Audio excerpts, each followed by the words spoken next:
Түкпірдегі ескі сырахананың аласа төбесінде арзан кемекінің көк түтіні бұлттай торлап, қапастың ауасын тарылтып тұрды. Ең қараңғы бұрыштағы үстел басында 35-тер шамасындағы ер азамат отыр. Келбеті сұсты, денесі мығым, үстіне тозған былғары күртешелген. Оның аяқ жағында дәу төбет үнсіз жатыр. Ауыр басын алдыңғы табанына салып мелшиіп қалған. Ит айналадағы у-шуға, ыдыс аяқтың сылдырына пысқырып та қараған жоқ. Бұзықтардың ызыңдаған әніне де міз бақпады. Ол тек өз иесінің бұйрығын күтіп жатты. Кенет есік шалқасынан ашылып, ішке жылтыр спорттық киім киген дөкей кіріп келді. Бұл осы маңды уысында ұстаған рекеттердің бірі еді. Оның артында қос қол шоқпары көлеңкедей еріп келеді. Ит ерткен бейтаныс жанды көргенде, әлгінің езуіне мысқыл алады. Оған өзінің мықтылығын жұртқа паш ететін жақсы сылтау керек болды. Бұл жердің қожайыны кім екенін көрсеткісі келді. Ол бұрыштағы үстелге тәкаппарлана басып келді. Қолындағы арзан сусыны бар саптаяқты әдейлеп баяу көтерді.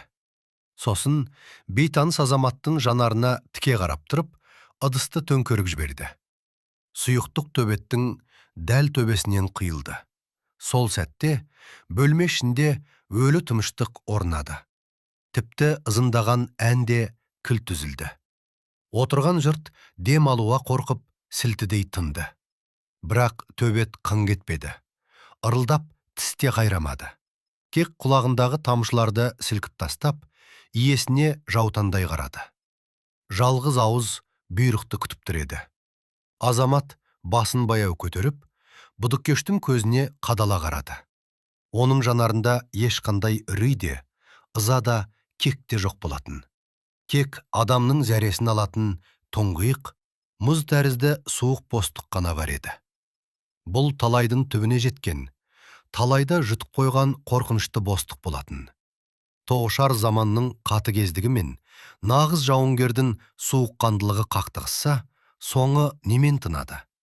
Бұл сұрақтың жауабын білгіңіз келсе, бізбен бірге болып өз ойыңызды бөлісіңіз. Ал біз хикаямызды жалғастырайық. Армысыздар, құрметті көрермен, сіздермен бірге Аян, және бұл жүрекке жақын арнасындағы жаңа авторлық әңгіме. Барлығы осы оқиғадан бірнеше апта бұрын 1996 жылдың көктемінде басталды. Асқар Алматы вокзалының перронында 8 жасар қызы Айнұрдың қолынан жетектеп тұрған еді. Екінші қолында тозған қарғыбау бар. Оның ұшында өзімен бірге алыстағы қанды майданды кешіп өткен адал серігі Боран атты төбеті отыр.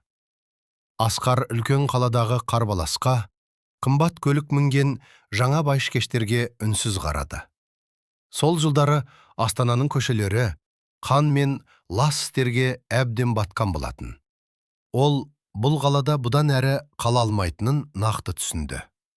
Оның артында арнайы жасақ, әуе десанттық әскері мен қайнаған соғыс нүктелері қалды.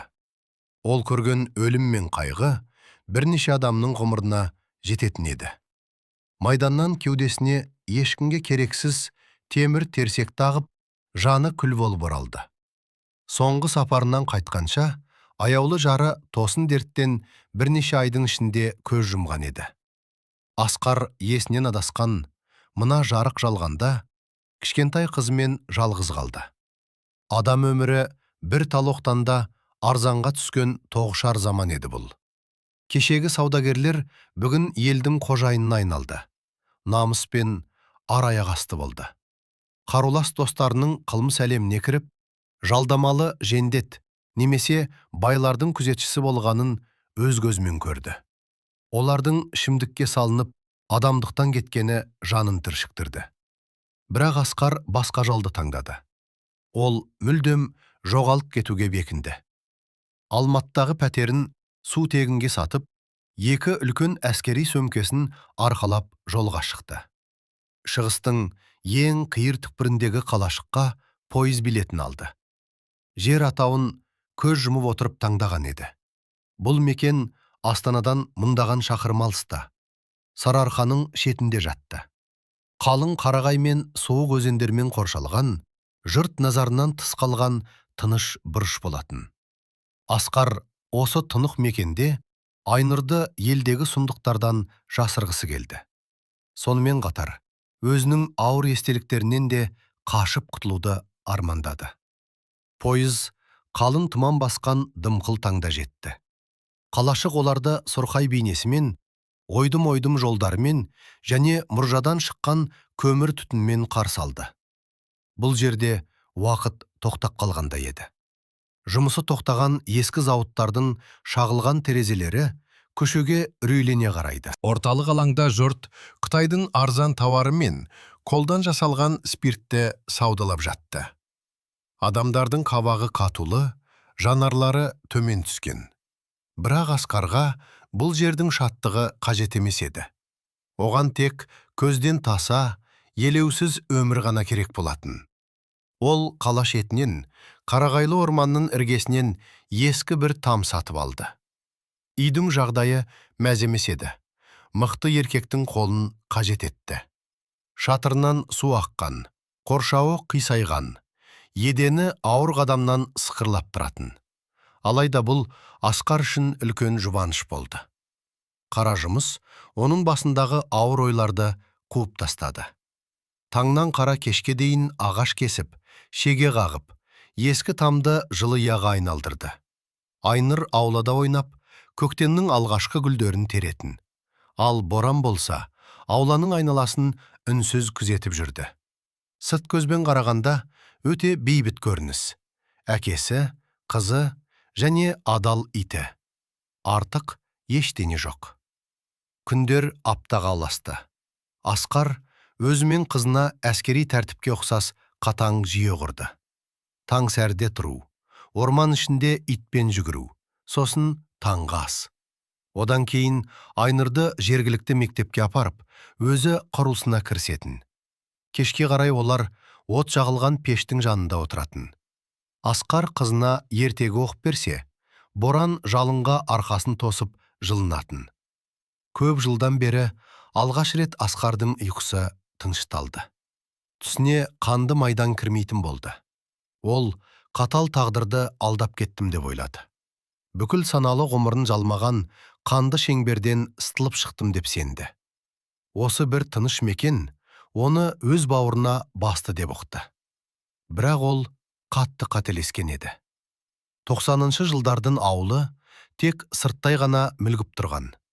Бұл сұрқай тіршіліктің астында өзінің жауыздыққа толы өмірі қайнап жатты. Қалашықты жергілікті қылмыстық топ қатаң бақылауында ұстайтын. Бұл жерде Алматыдағыдай ағылып жатқан ақша жоқ еді. Сондықтан жергілікті рекеттер қолдары жеткеннің бәрінен тиын-тебен сығып алатын. Дүңгіршек иелері, базардағы саудагерлер, таксистер, тіпті құрт жемішке сатқан әжелер де соларға тәуелді болды. Барлығы салық төледі. Тәртіп сақшылары өз үлестерін алып, бұл сұмдыққа баяғыда көз жұмған. Мұндағы заң кең кабинеттерде емес, көк түтінге тұншыққан ойынханаларда және қараңғы бұрыштарда жазылатын еді. Бұзақылар елдің сөзсіз бағынуына әбден үйренген. Қалаға келген кез келген жаңа адам олардың басты нысанасына айналатын. Үй сатып алдың ба? Демек, ақшаң бар. Ақшаң болса, бізбен бөліс.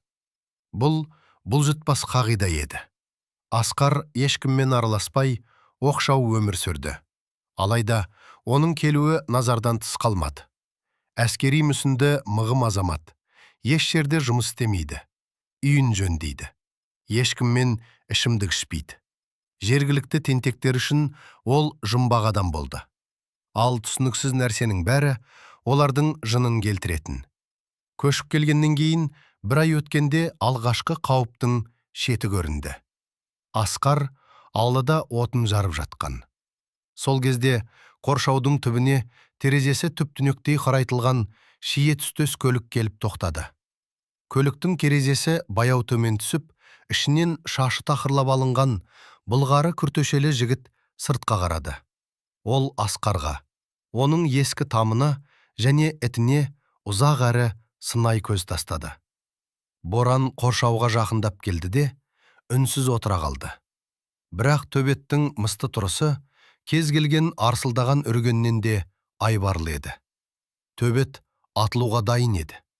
Көліктегі жігіт жерге түкіріп тастап, жүргізушіге бірдеңе деді де, көлік жер сызып, орнынан жұлып кетті. Сол күні кешке Асқардың үйіне көршісі Мәтжан қария кіріп шықты.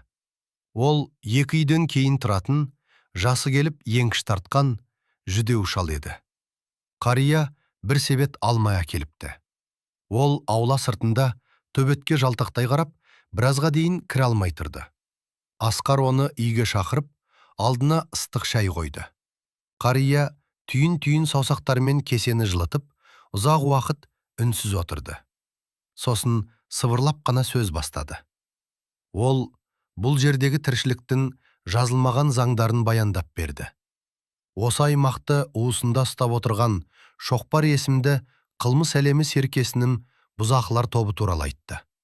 Олардың ешкімді аямайтынын, үйді өртеп жіберуден де, адамды мүгедек қылудан да тайынбайтынын жеткізді. Мәтжан ақсақал Асқарды ескерту үшін келген еді. Ол күндіз аула сыртында тұрған көлікті көріп, мұның соңы жақсылыққа апармайтынын сезген. Қария Асқарға сол бұзақыларға өзі барып сәлем беріп, тиісті ақшасын төлеп, ізет көрсетуге кеңес берді. Әйтпесе балам, бұлар сені тірідей жұтады. Күн көрсетпейді, деді қарт мұңайып. Асқар бәрін үнсіз тыңдады. Жүзінен ешқандай сезім білінбеді. Ол көршісіне рахметін айтып, қақпаға дейін шығарып салды да, қайтадан ісіне кірісті. Жергілікті тоғышарлардың алдына барып, бас ию, оның ойына да келген жоқ. Ол нағыз тозақтың ортасынан өткен, ажалдың бетіне тіке қараған, майдандас бауырларынан айырылған жан еді. Өздерін өмірдің қожайыны санаған ауылдың ұсақ бұзақыларына салық төлеу, ол үшін намысқа тиетін іс болатын. Бірақ оның артында Айнұр тұрғанын да ұмытпады. Қызының болашағы үшін ол қақтығыстан барынша қашуға тырысты. Ол бұзақыларды мүлдем елемеуді. Олардың бар екенін сезбегендей кейіп танытуды ұйғарды. Алайда қылмыскерлер үшін мұндай елемеушілік ең ауыр қорлық еді. Олардың тар түсінігінде адам не бағынуы керек, не сынуы керек, үшінші жол жоқ болатын. Асқардың тәкаппарлығы олар үшін нағыз соқтығысуға шақыру болып көрінді. Қалашық ішінде түрлі қауесет тарай бастады. Шеткүйде ешкімге бас имейтін бір бейтаныс пайда болыпты. Дескен сөздер Шоқпардың құлағына да жетті. Қылмыстық топтың басшысы жаңа адамды тексеруге, оның жүйкесі қаншалықты мықты екенін білуге бұйрық берді. Асқарды түтінге тұншыққан сыраханаға алып келген оқиға да дәл сол күні басталған еді. Мамыр айының соңы, күн райы бұзылып, аспанда қорғасындай ауыр бұлт торлады. Асқарға үйдің шатыры үшін қаңылтыр мен бірнеше құрал сайман сатып алу қажет болды. Ол Айнұрға есікті ешкімге ашпауды қатаң тапсырып, үйіне қалдырып кетті.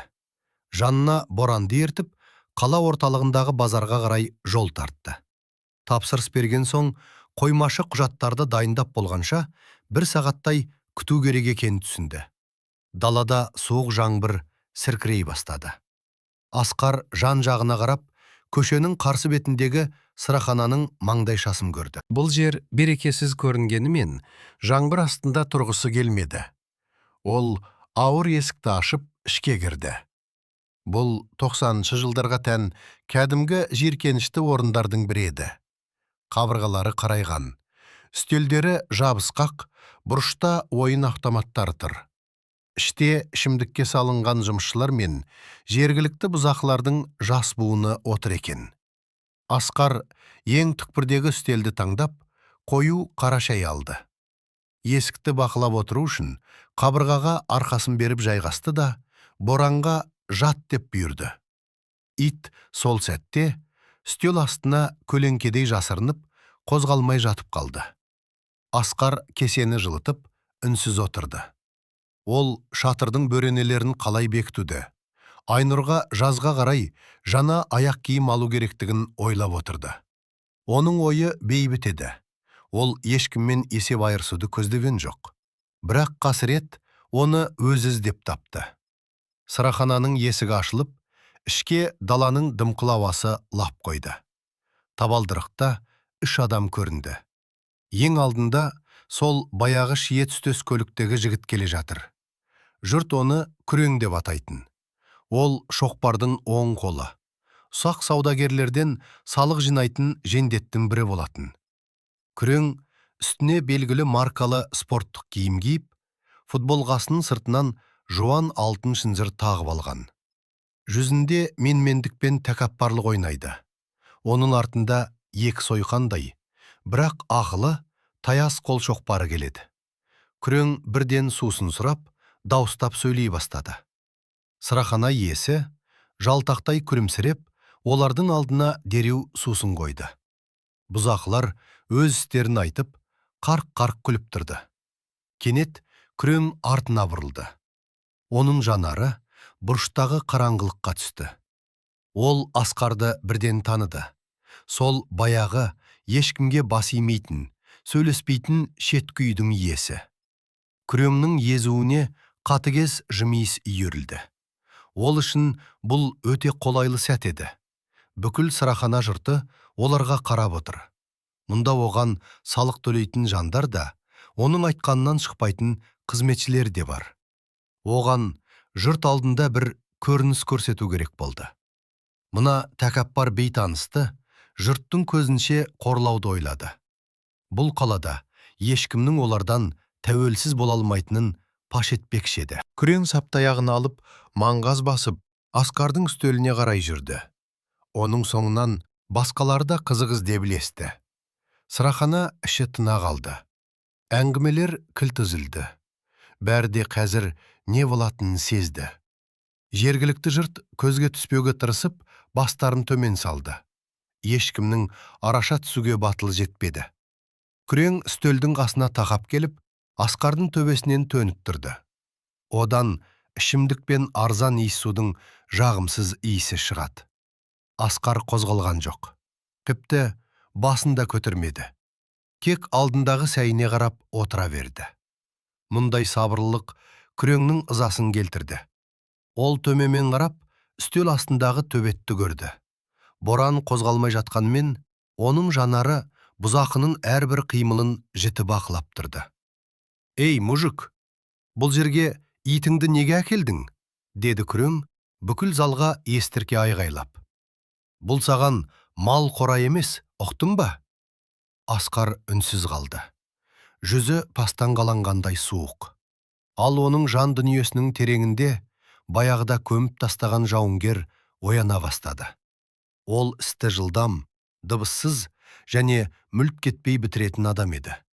Ол қарсыласының ең әлсіз тұстарын қас-қағым сәтте есептеп, соққы беру қашықтығын анықтап үлгерді.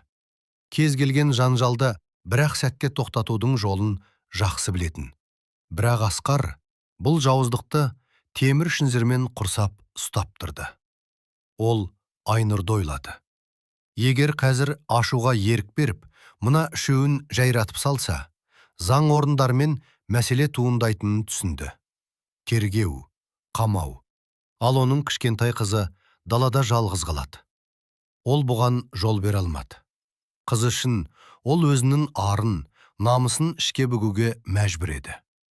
Асқардың үнсіздігін күрең әлсіздікке балап, одан әрі өршелене түсті. Күрең өзінің мықтылығын дәлелдемек болып, істі соңына дейін жеткізуге бекінді. Ол қолындағы саптаяқты Асқарға менсінбей қарап тұрып, төңкеріп жіберді.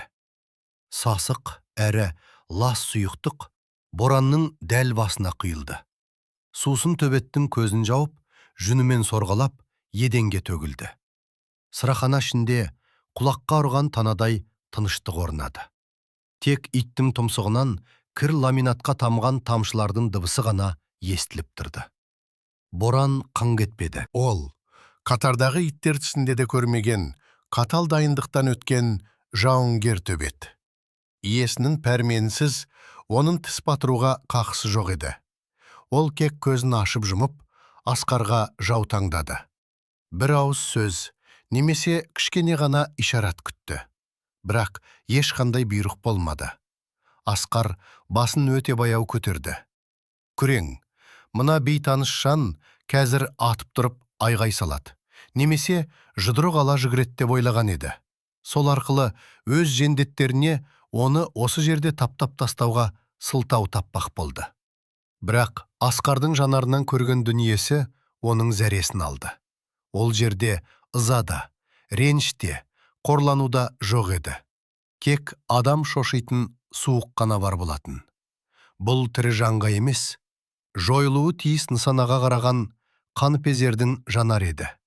Осы бір суық қараста қаншама зорлық-зомбылықпен қатыгезді жатқанын сезген күреңнің тілі байланып қалды.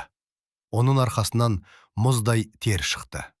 Көше төбелестерінде шындалған түйсігі оған: сен оңбай қателестің. Қарсы алдыңдағы момын емес, нағыз жыртқыш. Сенің бүкіл қылмыстық тобын оның қасында жай ғана күшіктер, деп айғайлап жатқандай болды. Бірақ шегінуге кешеді. Жұрттың бәрі соған қарап тұр. Күрең өзін зорға жинап, езу тартты. Ол даусының дірілін сездірмеуге тырысып: итінді жуып ал, қожайын, сасып кетті, деді. Бірақ оның бұл сөзі ешкімді сендіре алмады. Асқар ләм мин деместен қалтасынан таза орамал алып, боранның тұмсығын ұқыптылықпен сүртті. Төбет иесінің қолын жалады. Содан кейін Асқар орнынан тұрды. Оның әрбір қимылында ішке бүгілген орасан зор күш бары сезілетін. Ол үстелге шәйдің ақшасын тастап, есікке қарай беттеді. Боран иесінің аяғына жақын жүріп, соңынан ерді. Олар күреңмен оның қолшоқпарларының жанынан үнсіз өтті. Бұзақылардың ешқайсысы оларды тоқтатуға батылы бармады. Өздері де түсінбестен жол беріп қатарларын ашты. Есік жабылған сәтте ғана сырахана ішіндегі ауыр дем басылды. Күрең жасанды түрде қарқылдап күліп жіберді. Жандай шаптары да оны қоштай жөнелді. Көрдіңдер ме? Нағыз жасық екен. Құйрығын қысып қашып кетті. Бізге қарсы келгеннің бәрінің күні осы болмақ, деп айғайлады ол. Сырахана иесі жалтақтай басын изеді. Ал отырған жұрт көздерін төмен салып, өз кеселеріне үңілді. Қылмыскерлер жеңіске жеттік деп сенді. Олар жана келген адамды сындырдық деп ойлады. Оны ел алдында қорлыққа шыдаған қорқаққа балап, ендігі жерде ақшаны өзі әкеп береді деп дәмеленді. Жазасыздыққа мастанған олар келесі қадамға көшуді ұйғарды. Олар Асқардың үйіне барып, оны түбегейлі салыққа отырғызуды, зәресін алуды жоспарлады. Бірақ олар бұл әрекеттермен өздеріне өлім үкімін қолмен қойып жатқандарын білмеді. Асқар қалашықтың дымқыл көшелерімен келе жатты. Жаңбыр күшейіп, боранның жүніндегі сыраның қалдығын жуып жатыр.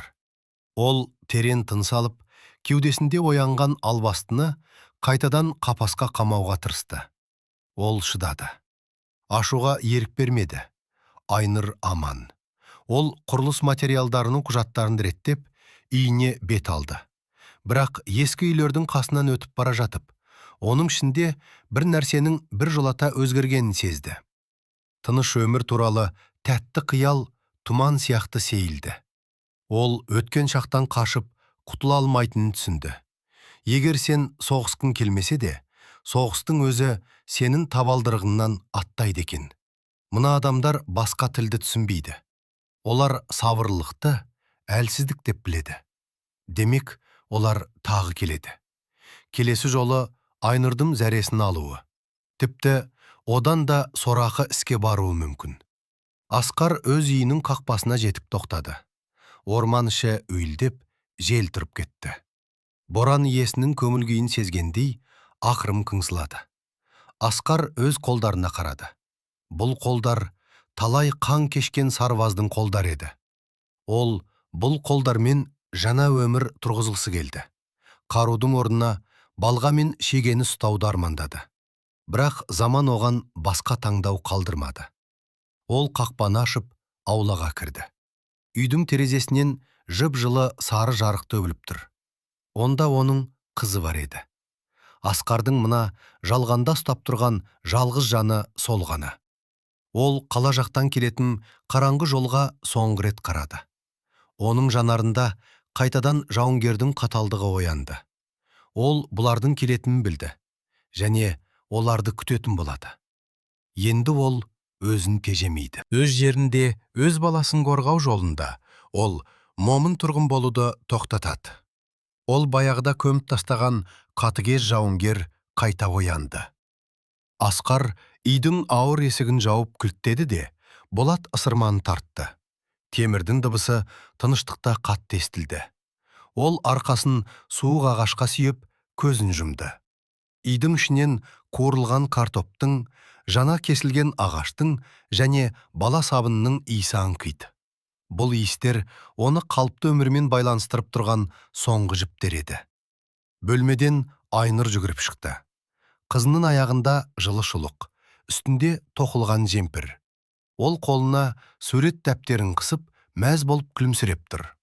Ол сараханада болған сұмдықты білмейтін.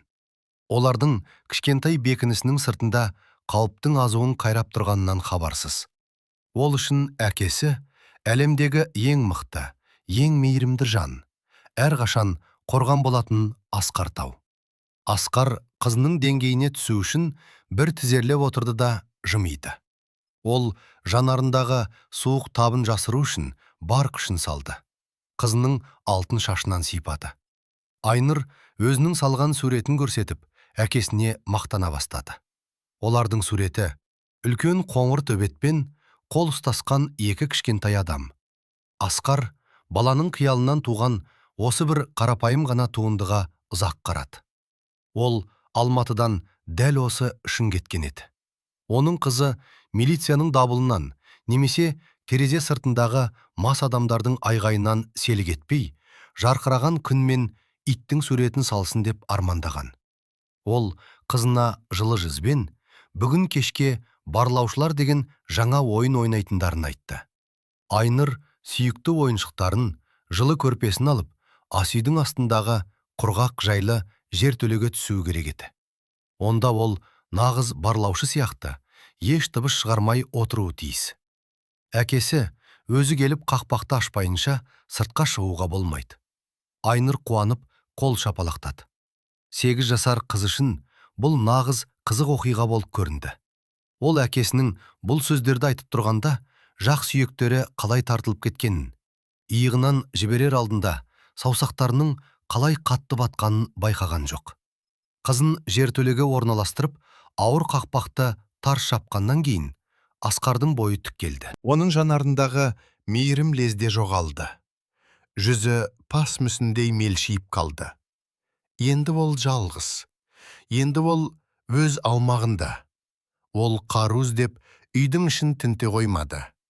Жергілікті тоғышарлар жақсы көретін аңшы мылтығы, немесе шолақ мылтық оған қажет емес еді. Оқ атылса, шу шығады. Шу шықса, милиция келеді. Кергеу басталады. Қызының тұрмыс жағдайын тексеруге қамқоршылық органдары араласады. Асқардың ойлау жүйесі мүлде басқаша болатын. Қараңғылық, тұтқиылдан шабуыл және өз денесі. Ол үйдің айналасын торып, нағыз тұзаққа айналдырды. Кіреберістегі шамды бұрап алды. Есік алды қою қараңғылыққа қамалды. Ауыр ағаш қақпаны адам тек жанымен қысылып әрең кіретіндей етіп сәл ғана ашып қойды. Ішке енуге болады, бірақ еркін өту мүмкін емес. Жақында жауған жаңбырдан езілген терезенің астына құрғақ бұтақтар мен сынған қаңылтыр сынықтарын шашып тастады. Ішке үмілмек болған кез келген адам соны басып, өзін білдіріп қояды. Үйге жалғаса салынған ескі қораның ішіндегі ауыр төсті күшпен орнынан қозғап, өтетін жолды бөгегеп тастады да, есігін сәл ашық қалдырды. Адамның көзі қараңғыда инстинкт бойынша қалқалайтын немесе айналып өтетін жол іздейді. Қораның жартылай ашық есігі үйді арт жағынан айналып өтпек болғандар үшін нағыз тұзақ болары сөзсіз. Олар ішке кіруге асығады, бірақ ол жерден қайтып шыға алмайды. Боран баспалдақта отырып, иесінің әрекетін бақылап отырды. Төбет өзгерісті сезді. Қыңсылаған да жоқ, мазасызданбады да, кек күтіп отырды. Асқар итіне жақындап, қасына тізерлеп отырды да, неміс тілінде өте ақырын, дыбыссыз, дерлік қысқа бұйрық берді. Боран ауладағы қараңғылыққа сіміп жоқ болды. Ол енді үй жануар емес, көзге көрінбейтін жазалаушыға айналды. 2 күн бойы іштен тынған күтумен өтті. Асқар ауладан бір аттап шыққан жоқ. Отын жарды, шатырды жөндеді, қызмен ойнады. Бірақ оның құлағы жол жақтан келетін әрбір дыбысқа түріліп жүрді. Алыстан естілген көліктің гүрлі, қиыршық тастың сыбдыры бәрінде ішкі сүзгісінен өткізді. Олардың күндіз келмейтінін ол жақсы білетін. Мұндайлар қараңғылықты жақсы көреді. Олар үмітпен бірге келетін үреймен қоректенеді. Ал дәл осы уақытта қала орталығында ескі мәдениет үйінің 2-ші қабатындағы бильярд залында өз тіршілігі қайнап жатты. Бөлмені көк түтін басқан. Жергілікті қылмыстық топтың дөкейлері жасыл шұғаның айналасына жиналған. Олардың басшысы Шоқпар. Бет-аузы сіңкіреген, ауыр да зілді, жанары бар ірі денелі адам еді. Ол асықпай бильярд таяғын борлап жатыр. Оның үстінде Астанада сәннен қалса да, бұл маңда биліктің белгісі саналатын таңқурай түсті пиджак. Саусақтарындағы жуан алтын жүзіктер уақыт тек өзіне бағынатындай сенімді, баяу қимылдайды. Күрең бұлғары диванда отырып, дөңгелек бокалдан шетелдік коньяк ұрттап отыр. Ол сыраханада жаңадан келген бейтанысты қалай жер қылғанын майын тамыза айтып жатқан. Оның қалай қорыққанын, итін қалай үнсіз сүрткенін және құйрығын қысып қашып кеткенін мақтана баяндады. Жандай шаптар оның әрбір сөзін қоштап, қарқылдап күліп отырды. Шоқпар шарды ұрды. Құрғақ дыбыс естілді. Жолақ шар ауырлата барыпияшыққа түсті. Басшы баяу бойын түктеп, күреңге қарады да, тісінің арасынан «Құр сөз, бос әңгіме» деп ысылдады. Егер келген адам жасық болса, онда оны сауып алу керек. Шоқпар күреңге жігіттерді жинап, қала шетіне баруды бұйырды. Жаңа көршіге қалада қалай өмір сүру керектігін түсіндіріп қайтуды тапсырды. Ақшасы жоқ болса, үйін жазып берсін. Ал егер қарсыласар болса, өкінетін болады. Шоқпар жымиды. Алдымен қорасын өртейік, сосын көреміз, деді. Күрең қуана басыз еді. Бұл дәл оның күткен еді. Ол өзін жағдайдың қожайыны сезінді. Ол өз тобынан ең мықты деген 3 жігітті, Мықтыбек, Бұранда және Кенжені таңдап алды. Шаштары қысқа алынған, үстерінде былғары күртеше, бет әлпеттерінде ақылдың нышаны жоқ. Кек агрессия ойнайды. Олар ойлауды білмейтін, кек руды ғана білетін. Қыздырмалатып тағы бір-бір стақаннан арақ ішіп алды. Мастық оларға ешкім жеңе алмайтындай сенімділік сыйлады. Олар өздерін дірілдеген момын қойды, қамауға бара жатқан қасқырлар үйірі сезінді. Олардың ешқайсысы бұл сапардың аң аулау емес, өз ажалдарына бара жатқан жол екенін ең сұмдық түстерінде де көре алмас еді. 3-ші күннің кеші батты. Ауа райы мүлдем бұзылды. Аспанды төмен түскен жыртық бұлттар торлады. Қарағайдың бастарын жұлмалап, мұржаның ішінде улеген сүйектен өтетін суық жел тұрды. Бұл көзден таса болғысы келетіндер үшін мінсіз түн еді. Бірақ басты сұрақ, бұл түн кім үшін мінсіз болмақ? Шие түстес көлік, ойдым-ойдым қара жолмен қала шетіне қарай баяу сырғып келеді. Көлік шамдары қараңғылық түкпірінен терең шалшық сулар мен қараусыз қалған аулалардың писайған қоршауларын жарыққа шығарды. Іште қозғалтқыштың дауысын басып, бұзақылардың әні гүрілдеп ойнап тұрды. Күрең алдыңғы орындықта ауыр кастетті айналдырып отыр. Артқы жақтағы Мықтыбек пен Бұранда коньяк құйылған жалпақ құтыны кезек-кезек ішіп, астаналықты қалай сабауға үйрететіндері туралы арзан қалжыңдарын айтып мәз. Көлік Асқардың үйіне 20 метрдей жетпей тоқтады. Күрең қозғалтқышты өшіріп, шамдарды сөндірді. Әнде кілт тоқтады. Тыныштық бірден орнай қалды. Кек ормандағы желдің гуілі мен жаңа басталған жаңбыр тамшыларының көлік шатырына тарс-тұрс еткен дауысы ғана естілді. Бұзақылар есіктерді тарс жауып, сыртқа шықты. Жасырыну жатқан жоқ. Керісінше, өздерінің келгендерін білдіргісі келді. Күрең күртешесін түзеп, беліне қыстырған қолдан жасалған тапаншаның сабын сипап қойды да, өз адамдарына бас изеді. 4 қара сұлба қақпаға қарай беттеді. Асқардың үйі көзге түртсе, көргісіз қараңғылыққа оранған, бірде-бір терезеден сығырайған жарық көрінбейді. Аула дыбыспен жанарды жұтып қоятын үңірейген тұңғиықтай. Күрең қақпаға жақындап, ілге күзіліп кететін шығар деген оймен, оны бар күшімен теуіп кеп жіберді. Бірақ қақпа құлыпталмаған екен.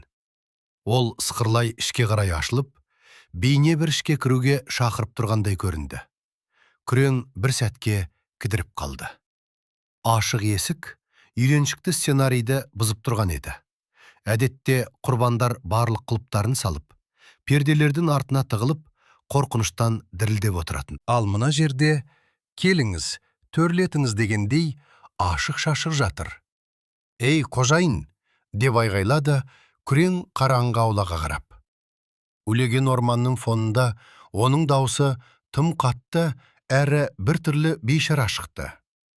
Шық бері, қонақтар келді. Сөйлесетін сөз бар, деді. Жауап орнына кек желдің ызын естілді. Иттің үргені де, еденнің сықырлағаны да жоқ. Меңіреу тыныштық. Ақылы таяз, денесі дәу Мықтыбек жерге түкіріп тастап, аулаға бірінші болып кірді. Ұйықтап жатқан шығар жаман неме. Немесе керуеттің астында дірілдеп отырған болар. Қазір оятамыз, деп мүретті. Олар аулаға кірді. Қараңғылық оларды 4 жағынан қоршап алды. Көліктің жарығына үйренген көздері ештеңені ажырата алмай қиналды. Күреңнің ішінде бір үрейдің ұшқыны пайда болды. Бірдене дұрыс емес. Көшеде өскен жатқыстың түйсігі оған бір қауіпті сездіргендей. Аула тым тыныш. Төбетше? Сыраханадағы әлгі дәу төбет қайда? Ол қазір шынжырын үзіп, иесіне ескерту жасап, ашудан булығы біруі керек емес педі. Бірақ ит жоқ. Дыбыста, қимылда байқалмайды. Аулашы өліп қалғандай. Күрең тоқтап, қолмен белгі берді. Бұранда, қоран тексер. Кенже, үйді сол жағынан айналып өт. Мықтыбек, менімен бірге баспалдаққа жүр. Топ 2-ге бөлінді. Бұл олардың алғашқы, әрі соңғы қателік еді. Бөтен аумақта, қап-қараңғы түнде бір-бірінен бөліну өте қауіпті болатын. Арық, әрі қимылы шапшаң. Бұранда қараңғы қораның сұлбасына қарай жүрді. Есік сәл ашықтыр. Іші қап-қараңғы. Бұранда қалтасынан арзан оттықты шығарып, дөңгелегін сыртылдатты. Әлсіз жарық, қараңғылықтың ішінен ескі тырманы, жиналған отынды және өтетін жолдың дәл ортасында тұрған ауыр төсті жарық қылды. Бұранда төсті айналып өтіп, ішке бір қадам жасады. Ол ешқандай аяқ дыбысын естімеді. Мүлде ештеңе естіген жоқ. Кек қас қағым сәтте, оның артындағы қараңғылық қоюлана түскендей болды. Кемір, қақпан сияқты қатты қысқыш оны қарсыласу мүмкіндігінен айырды. Дәл сол сәтте, шамның сабымен жақтың астындағы мойын нервіне дәл тиген соққығы берілді. Бұранда не болып жатқанын түсініп те үлгермеді. Аурудың күшімен жансыздану. Оттегінен қағылған және ауыр соққы алған ми бірден өшіп қалды. Аяғынан тік тұра алмай құлады. Асқар ешқандай дыбыс шығармастан есінен танған денені қораның топырақ еденіне баяу түсірді. 2 секунд. Бәрі бітті. Ол бұранданың қолдарын артына қайырып, құрылыста қолданылатын пластик қамытпен байлады да, аузын изолентамен жапсырып, қараңғылыққа сіңіп жоқ болды. Келесі нысана. Бұл уақытта кенже үйдің сол жақ қабырғасын жағалап келе жатты. Шалшық суға басып кетпеуге тырысып, абайлап басып келеді. Етік астынан ескі қаңылтырдың сынығы сықыр етіп сынды. Кенже селк етіп тоқтап, басын ішіне тартты. Құлақ тұрды. Тыныш сияқты. Тағы бір қадам жасап еді. Алдында бірдеңе тұрған сезді.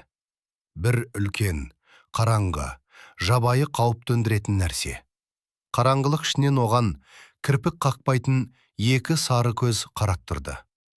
Бұран үйдің қабырғасы мен қоршаудың арасындағы тар жолды жауып, дәл қарсы алдында тұр. Төбет ырылдаған жоқ. Кек ауыр басын төмен түсіріп, атылуға дайын тұрды. Қалың жынның астындағы әрбір бұлшық еті серіппедей тартылып тұр. Кенже сілекейін жұтып, шошып кетті. Жүрегі тамағына тығылғандай болды. Ол қойнына қолын сұғып, үнемі өзімен бірге алып жүретін қысқа темір құбырды шығаруға тырысты. Көзін иттен алмады. Алдынан шабуыл күтті. Ит оның назарын өзіне аударып тұрды. Ал соққы арттан келді. Асқар жұдырықпен ұрған жоқ. Алақанының қырымен күн торабына қысқа, әрі кесіп түсер соққы жасады. Кенже ауа жетпей қалғандай, аузын дыбыссыз аша берді. Диафрагмасы тартылып қалды. Сол сәтте Асқардың білегі бұзақының мойнына оралып, қылғындыратын қысқыш қалды. Кенже бұлқынып көрді. Бірақ ұстаған қол кемірдей еді. Миға қан бармай қалды. Көзінің алдында қарадақтар көбейді.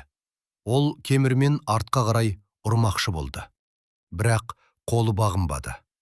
Саусақтары өздігінен жазылып кетті. 5 секундтан кейін бұзақы іргетастың жанындағы сулы шөптің үстіне құлады. Боран жақындап келіп, жатқан денені иіскеді де, есіне сұраулы жүзбен қарады. Асқар әрең байқаларлықтай бас изеді. Ит қайтадан көлеңкеге сіңіп кетті. 4-еудің 2-еуі кетті. Қап-қараңғы аула оларды батпақтай үнсіз жұтып қойды. Күрең мен Мықтыбек баспалдақтың қасында тұрды. Жаңбыр күшейіп, суық тамшылар беттерін жуып жатыр. Күрең жүйкесі жұқарып, орнында тапжылмай тұра алмады. Бірнеше минут өтті. Ал Бұранда мен Кенжеден не хабар, не дыбыс жоқ. Бұранда, Кенже, қайда қалып қойдыңдар, оңбағандар, деп айғайлады Күрең, даусына сенімділік ұялатуға тырысып. Жауап орнына тек жаңбырдың шуы мен қоршау сыртындағы ескі қарағайдың сықырлаған даусы ғана. Мықтыбек тоңып кетті. Тіпті оның ақымақ басы да бірдеңе дұрыс емес екенін түсіне бастады. «Ей, Күрең!» деді ол жан жағына қорқандап қарап. «Олар қайда кетті? Бұл жер 2-ақ аттам ғой. Мүмкін тайып тұрған шығар». «Жап аузынды!» деп асылдады Күрең. Мұздай суық үрей оның жолынымен өрлей бастады. Ол тапаншасын алып, сақтандырғышын шешті. Механизмнің тырс еткен дауысы осы қарғыс атқан ауылдағы жалғыз шынайы дыбыс болып көрінді. Олар қараңғылыққа тесіле қарап, арқаларын бір-біріне тіреттірді. Осыдан 10 минут бұрын ғана өздерінің күшін көрсететін оңай жер болып көрінген аула енді қараңғы апанға айналды. Олар өздерінен әлсіздерді қорқытып үйренген. Айғайға, жалынышқа, өзгенің қорқынышына үйренген еді. Бірақ дәл қазіргідей жағдаймен ешқашан бетпе-бет келмеген болатын. Адамдар бірінен соң бірі жоғалып жатыр. Ал олар оның қалай болғанын естіген де жоқ. Белгісіздік адамның ақылын жегідей жейді. Күрең ауыр дем алды. Қолындағы қаруын жан жаққа кезеніп, кез келген сыбдырға оқ атуға дайын тұрды. «Ей, оңбаған!» деп айғайлады ол, даусы шыңғырыққа ұласып. «Шық бері, осында екеніңді білемін. Атып тастаймын, ұқтың ба? Шық!» деп өршеленді. Кенет баспалдаққа шығатын үйдің ауыр есігі сүйектен өтетін ұзақ сықырмен баяу ашылды. Ішінен ызғар мен қап-қараңғы бостық есіп тұрды. Бір жапырақ жарық жоқ. Күрең мен Мықтыбек баспалдаққа кілт бұрылды. Күрең қаруын көтеріп, қараңғы қуысқа көздеді. Оның қолдары дірілдеп тұреді. Бұл сұмдықты тоқтату үшін ол барлық оғын қараңғылыққа атып тастауға дайын болды. Олар ашық есікке телміріп, үй иесі сол жерден шығады деп күтті. Олардың бар назары тек есікке ауды. Сондықтан олар дәл арттарынан, ауланың түнегінен бір көлеңкенің бөлініп шыққанын байқамады. Дауыс күреңнің дәл ту сыртынан өте жақын жерден естілді. Тыныш, бір қалыпты, ешқандай сезімсіз дауыс. Ашу да, қоқан-лоқы да жоқ. Тек қатал шындық. «Сендер басқа үйге келіп қалдыңдар», деді бейтаныс үн. Күрең қаруын кезеп кілт бұрылды. Бірақ қараңғылық қазірдің өзінде қимылға көшкен еді. Асқардың қимылы судай сырғыған әрі тойтарыссыз болатын.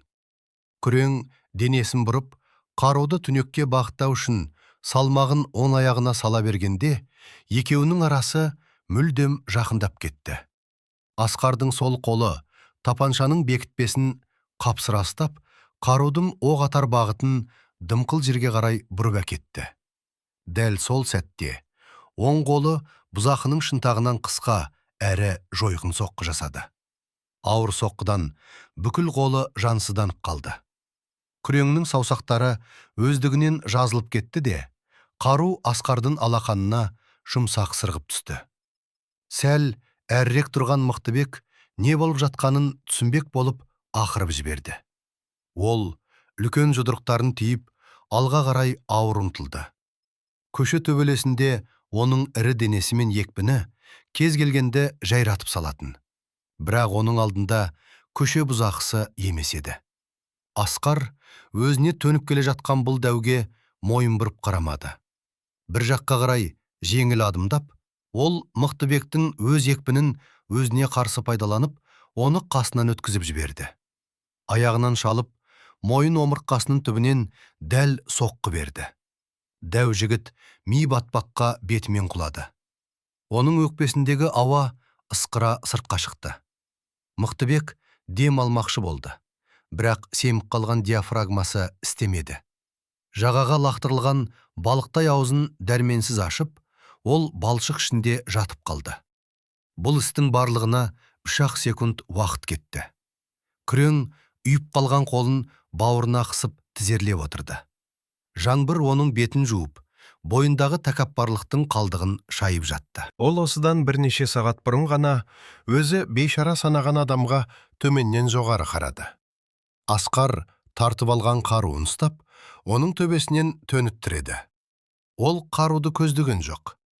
Бас бармағының бір ғана қимылмен оқтамасын суырып алды. Сосын бекітпені тартып, оқшашардағы оқты сыртқа лақтырды. Кемір оқтар шалшық суға топ етіп түсті. Бос қалған тапаншаны бір шетке салғырт лақтыра салды. Оған біреудің зәресін алу үшін қарудың қажеті жоқ еді. Оның міз бақпас сабыры кез келген мылтықтан бетер қорқынышты болатын. Асқар күреңге еңкейді. Одан кердің де, үрейдің де, ішімдіктің де иісі шықпады. Кек жауынның және суыққандылықтың иісі ғана сезілді. Ол өте ақырын тіл қатты. Желдің гүлінен оның сөзін есту үшін бұзақыға демін ішіне тартуға тура келді. Асқар оған жағдайдың мән-жайын түсіндірді. Дәл қазір бұл аулада бейбіт адамды қорқытуға келген 4 бірдей сойқан жатқанын айтты. Олардың әрқайсысының мойнын бұрап, жыла алатынын жеткізді. Үй артындағы қалың қарағай олардың кенесін ұзақ жылдар бойы сенімді жасырып тұрарында ескертті. Жоғалып кеткен жандай шаптарды ешкім іздемейтіні анық. Жергілікті сақшылар мұны қылмыстық топтардың өзара есеп айырысуына жаба салар еді. Күрең бұның бәрін тыңдап қалтырап отырды. Тоңғаннан емес, бұл адамның әрбір сөзі таза шындық екенін түсінгендіктен дірілдеді. Ол мына бос жанарға қарап, өзінің ажалын көрді. Кек ол ажалғаға әлі бұйрық берілмеген еді. Асқар сөзін тамамдады. Ол бұлардың жанын бір ғана себеппен аман алып қалды. Қызының табаны тиген жерді қанмен ластағысы келмеді. Қалтасынан пластик қамыттарды шығарып, күремнің қолдарын артына қайырып, қатты байлады. Содан соң ауыр кем алып жатқан Мықтыбекті де дәл солай матады. 10 минуттан соң Асқар төртеуін де ауладан сүйреп шығарды. Оларды жол шетіндегі көктемнің сұйық балшығына қатарластырып жатқызды. Бұранда мен кенже естеріне келе бастаған. Олар желімделген ауыздарынан ыңырсыған дыбыс шығарып, байлаулы күйі бұлқынып жатты. Күрең суық пен қорқыныштан қалтырап, көзін жұмып жатты. Асқар шие түстес көлікке, сосын жерде жатқан бұзақыларға қарады. Күреңге соңғы рет еңкейіп, олардың қожайынына бір ғана қысқа сәлемдеме айтты. «Қонақ күтсін», деді де бұрылып кетті. Қақпа жабылды. Ысырма өз орнына жұмсақ сырғып түсті. Асқар үйге оралды. Кіреберісте тыныштық орнаған. Ол су болған күртешесін шешіп, қол жуғышқа барды. Қолындағы өзгенің үрейін сабындап жуып тастады. Айнадағы өз бейнесіне көз салды. Ол жерден оған нағыз жауынгер қарап тұр еді. Өткен шақта қалдырдым деп үміттенген сол баяғы қатыгез сарбас. Жүзі сұрланып, жанары өткір әрі ызғарлы бола түскен. Ол керең тыныс алып, бет бұлшықеттерін босаңсытуға тырысты. Сосын ас үйдегі еденнің қақпағына жақындады. Ауыр қақпақты ашып, ағаш баспалдақпен төмен түсті. Картоп пен ағаш иісі шыққан құрғақ жертөледе әлсіз қолшам жанып тұр. Айнұр торкөз көрпеге оранып, ескі матрастың үстінде отыр екен. Құшағына жұмсақ қонжығын қысып алған. Әкесін көргенде, оның жүзі жайнап сала берді. Асқар жымиып, оның жанына отырды. Қызы жаман барлаушылардың кеткен-кетпегенін сұрады. Асқар бас изеді. Олардың бекінісі толық қауіпсіз екенін, аумақ тазартылғанын айтты. Енді штабқа оралуға болатынын жеткізді. Айнұр қуанып, әкесінің мойнынан құшақтады. Осы сәтте оның ішінде бірдеңе шымырлап кетті. Жана ғана аулада көрсеткен суыққанды қатыгездік пен баланың кіршіксіз, жылы сенімінің арасындағы айырмашылық жанға батарлықтай ауыр еді. Ол қызын қолына көтеріп, жертөледен алып шықты да өз керуетіне жатқызды. Қысқа ғана ертегі оқып берді. Айнұрдың демалысы жиілеп, терең ұйқыға кеткенше қасында отырды.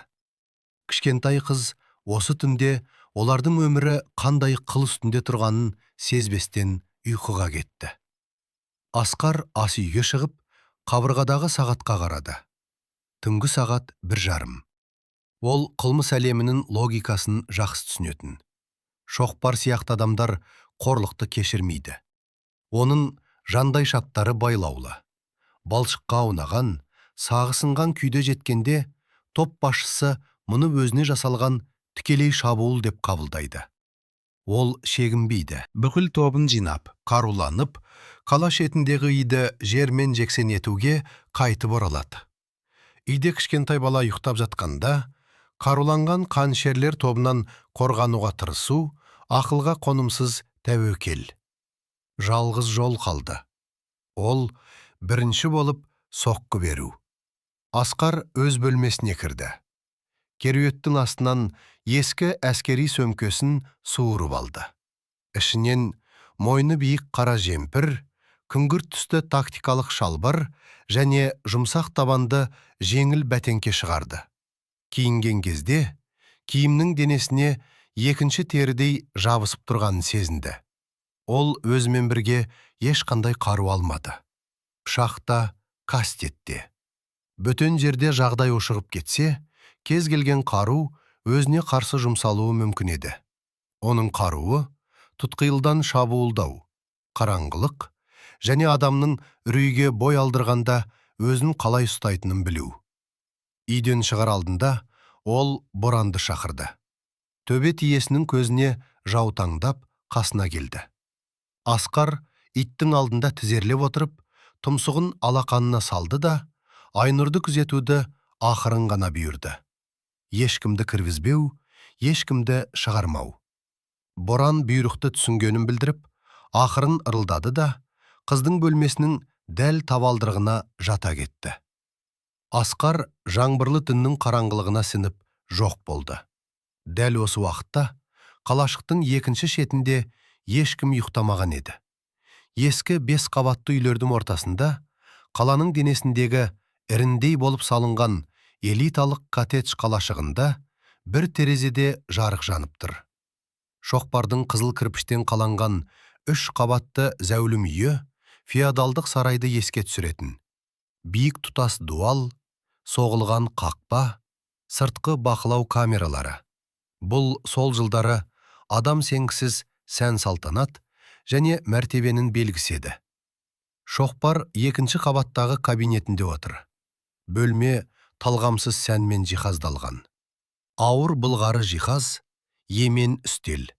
Қабырғаларда ақылған аңдардың тұлыбы ілулі. Топ басшысы күлін қымбат кілемге түсіріп, жүйкесі жұқара сигара тартып отыр. Оқта-текте үлкен алтын сағатына қарап қояды. Түнгі сағат 2-ден асып кеткен. Күлен мен оның жігіттері осыдан 1 сағат бұрын оралу керек еді. Іс өте оңай болатын. Жалғыз басты еркекті қорқытып қайту. Бірақ олардан еш хабар жоқ. Күреңнің пейджері үнсіз. Шоқпардың үстеліндегі үлкен иялы телефон да шырылдамады. Кабинетте тағы бір адам бар. Ол Шоқпардың оң қолы. Жара есімді, қабағы қатулы еркек еді. Ол терезе алдында жаңбырға малшынған аулаға қарап тұр. Жара ескі мектептен шыққан, түрме көрген және қауіпті сезетін жыртқыштың түйсігі бар адам болатын. Оған бұл тыныштық ұнамады. Бірдеңе дұрыс емес еді. Шоқпар темекісінің тұқылын хрусталь күлсалғышқа мыжып тастап, ашулана боқтады. Әлгі ақымақтар істі бітірген соң, ішіп алып, көлікте ұйықтап жатқан шығар деді. Жара басын шайқады. Күрең қанша ақымақ болса да, жұмыстан кейін хабарласуға тиіс бұйрықты ешқашан бұзбас еді деп жауап берді. Бірдеңе теріс кеткен. Шоқпардың қабағы түйілді. Ол өз қаласында бірдеңе жоспарсыз болғанына үйренбеген. Ол қала шетіне кезекші көлікті жіберіп, жігіттердің қайда жоғалып кеткенін тексеру үшін күзетке бұйрық бермек болып, ішкі байланыс аппаратына қол созды. Бірақ ол батырманы басып үлгермеді. Асқар аумаққа кіріп қойған еді. Қызыл кірпішті бекініске жақындау, ол ойлағаннан әлдеқайда оңай болып шықты. Қылмыскерлер биік қоршау мен камера сияқты сыртқы қауіпсіздік белгілеріне сенген. Бірақ 90-шы жылдардағы камералар қарапайым болатын. Көру бұрышы тар, көрінбейтін аумақтары үлкен. Ал қатты жаңбырда сурет түсініксіз балшыққа айналып кететін. Кешегі көше бұзақыларынан құралған күзетшілердің нағыз қарауыл ережесінен мүлдем хабар жоқ. Олар үшін кезекшілік жай ғана іш пыстыратын міндет. Асқар ескі теректің қалың бұтақтары камераның көзін жауып тұрған тұстан қоршаудан асып түсті. Көгалға жұмсақ түсіп, бірден жерге жата қалды. Қимылсыз қалды. Құлақ түрді. Аула сарғыш әлсіз шамдармен жарықтандырылған. Орталық есіктің алдында жол талғамайтын көлік тұр. Көлік ішінде темекінің әлсіз шоғы көрінеді. Жүргізуші жаңбырдан тығылып отыр екен. Тағы бір күзетші күртешесіне оранып, кассеталық ойнатқыштан құлаққаппен музыка тыңдап, күркешенің қалқасына жасырыныпты. Асқар сәндік бұталардың көлеңкесімен бірігіп, ауланың шетімен жылжыды. Жаңбыр кез келген сыбдырды шайып кетіп жатты. Ол алдымен күркешедегі күзетшіні жайратты. Капюшонын киіп, көзін музыка қосып, құлағын өзі байлап отырған адамға жақындау оп-оңай шаруа. Асқар оның дәл ту сыртынан пайда болып, ұйқы күретамырын бір ғана дәл әрі жұмсақ қимынмен қысып қалды. Күзетші терең ұйқыға кетіп, денесі босаңсып қалды. Асқар оны ағаш орындыққа сырт көзбен қарағанда ұйықтап жатқан адамға ұқсатып, ұқыпты жатқызып қойды. Ал жол талғамайтын көліктің жүргізушісімен басқаша әрекет етуге тура келді. Асқар көлікке артқы көрініс айнасының соқыр аймағы жағынан жақындады. Жүргізуші темекісінің күлін қағу үшін терезені сәл ашқанын күтті. Дәл сол сәтте қол саңылаудан кіріп, бұзақының басын қатты ұстады. Құлақ артындағы ауырсынатын нүктелерге қысқа, өлшеулі қысым жасалды. Ол есінен танды. Жүргізушінің басы рөлге әлсіз салбырап түсті. Аула тазартылды. Сыртқа аумақ 3 минут ішінде құлады. Асқар зәулім үйдің артқы есігіне келді. Металл есік электронды құлыппен жабылған. Бірақ оның қасында қазандық орналасқан жертөле қабатының терезесі бар. Жақтауға салынған құлып арзан, тек көз алдау үшін қойылған. Асқар қалтасынан жұқа болат пластинаны шығарып, бірнеше секунд қимылдаған соң терезе дыбыссыз ашылды. Ол ішке сырғып кіріп, жылы әрі құрғақ жертөлеге тап болды. Ызғардың иісі жоғардан келіп тұрған қымбат әтір мен сигара түтінінің иісіне ұласты. Үй ұйқыда еді. Бірақ Асқар жоғарғы қабаттарда адамдардың бар екенін білді. Ол баспалдақпен көтеріле бастады. Әрбір баспалдақ сықырламайтынына көз жеткізіліп, әрбір қадам аяқтың ұшынан өкшеге баяу ауыстырылды. Бірінші қабаттағы кең қонақ бөлмеде теледидар алдында тағы бір күзетші отыр. Экранда дыбыссыз бір шетелдік атыс-шабыс фильмі жүріп жатыр екен. Жігіт ұйқымен арпалысып, қалғып отыр. Асқар оның қасынан 2-ақ метр жерден өтті. Күзетші ештеңе байқамады. Экранның жыпылықтаған жарығы мен жалған қауіпсіздік сезімі оның миын алдап, ауаның сәл ғана қозғалысын сездірмеді. Асқар 2-ші қабатқа көтерілді. Кілем төселген ұзын дәліз, оны астынан жарық түсіп тұрған қалың емен есікке алып келді.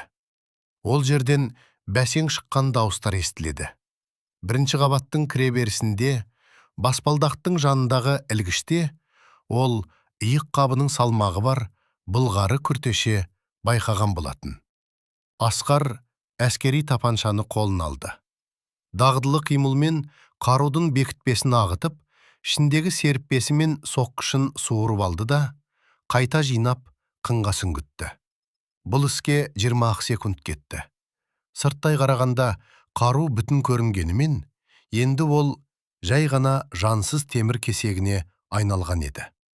Кабинет ішінде шоқпар бөлмені кезбелеп жүр. Жараның үрейі оғағанда жұққандай. Топ басшысы терезеге жақындап, ауланың түнегіне көз салды. Жол талғамайтын көлік орнында тұр. Бірақ жүргізушісі көрінбейді. Күркешеде бос қалған. Шоқпардың арқасынан мұздай тер бұрқ ете түсті. Ол терезеден бұрылып жараға қарады. Оның да бойы тітіркеніп, қолы пиджактың астындағы ауыр тапаншасына қарай өздігінен созылды. Үй ішінде ұлаққа ұрған танадай тыныштық орнаған. 1-ші қабаттағы күзетшілердің аяқ дыбысы да, даладағы жүргізушінің жөтелгенде естілмейді. Тек терезе сыртындағы жауынның бір қалыпты гуілі ғана бар. Тыныштықтың ауырлығы соншалық, бейне біреу үйдің ішіндегі бар ауаны сорып алғандай. Жара баяу. Ешбір кілт қимылсыз қаруын суырды. Шоқпарға есікті нұсқап бас изеді. Топ басшысы сілекейін жұтып, өзінің қаруы жатқан үстелдің тартпасына қол созды. Олар айғай-шуды, есіктің бұзылған гүрсілін, көптеген адамның аяқ дыбысын күткен еді. Басқа қылмыстық топтың шабуылына дайындалған болатын. Бірақ оның орнына ауыр емен есіктің тұтқасы ешбір дыбыссыз өте баяу төмен түсті. Жара қаруын көтеріп, кеуде тұсына көздеп үлгерді. Шоқпар тартпаны аша алмай, үстел қасында қатты да қалды. Есік шалқасынан ашылды. Табалдырықта Асқар тұр еді.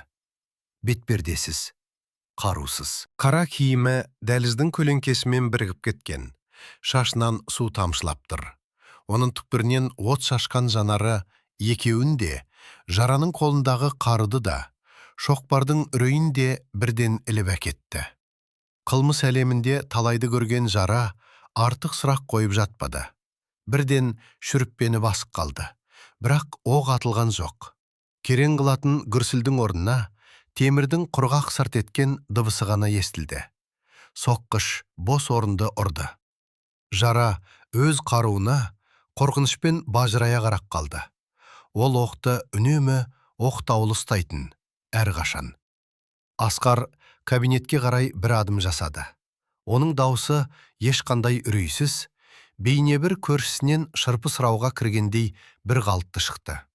Ол жараға қарап, қатаң күзеті бар үйде де қаруды дәлізде қалдыруға болмайтынын ескертті.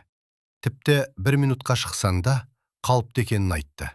Ішіндегі соққышты жұлып алып, қайта жинауға 20 секунд жеткілікті болыпты. Сырттай қарағанда баяғы қару, ал іші бос қуыс. Жараның өмі қуарып кетті. Ол шынымен де осыдан 10 минут бұрын кабинеттен шығып, қаруы бар күртешесін ілгішке іле салған еді. Мына адамның осы жерде, олармен бірге бір ауамен демалып жүргені кәнігі бұзақының жігерін құм қылды. Қару оның әлсіреген саусақтарынан сырғып түсіп, кілемнің үстіне топ ете қалды. Шоқпар әрен дегенде есін жинады. Үстелдің тартпасын жұлқа тартып, өзінің қаруын алмақшы болды. Асқар оған қарай ұмтылған жоқ. Кек үміле қарады. Осы бір зілдей ауыр жанар шоқпарды орнына шегелеп тастағандай болды. Қолы қарудың сабына бір еле жетпей қатты да қалды.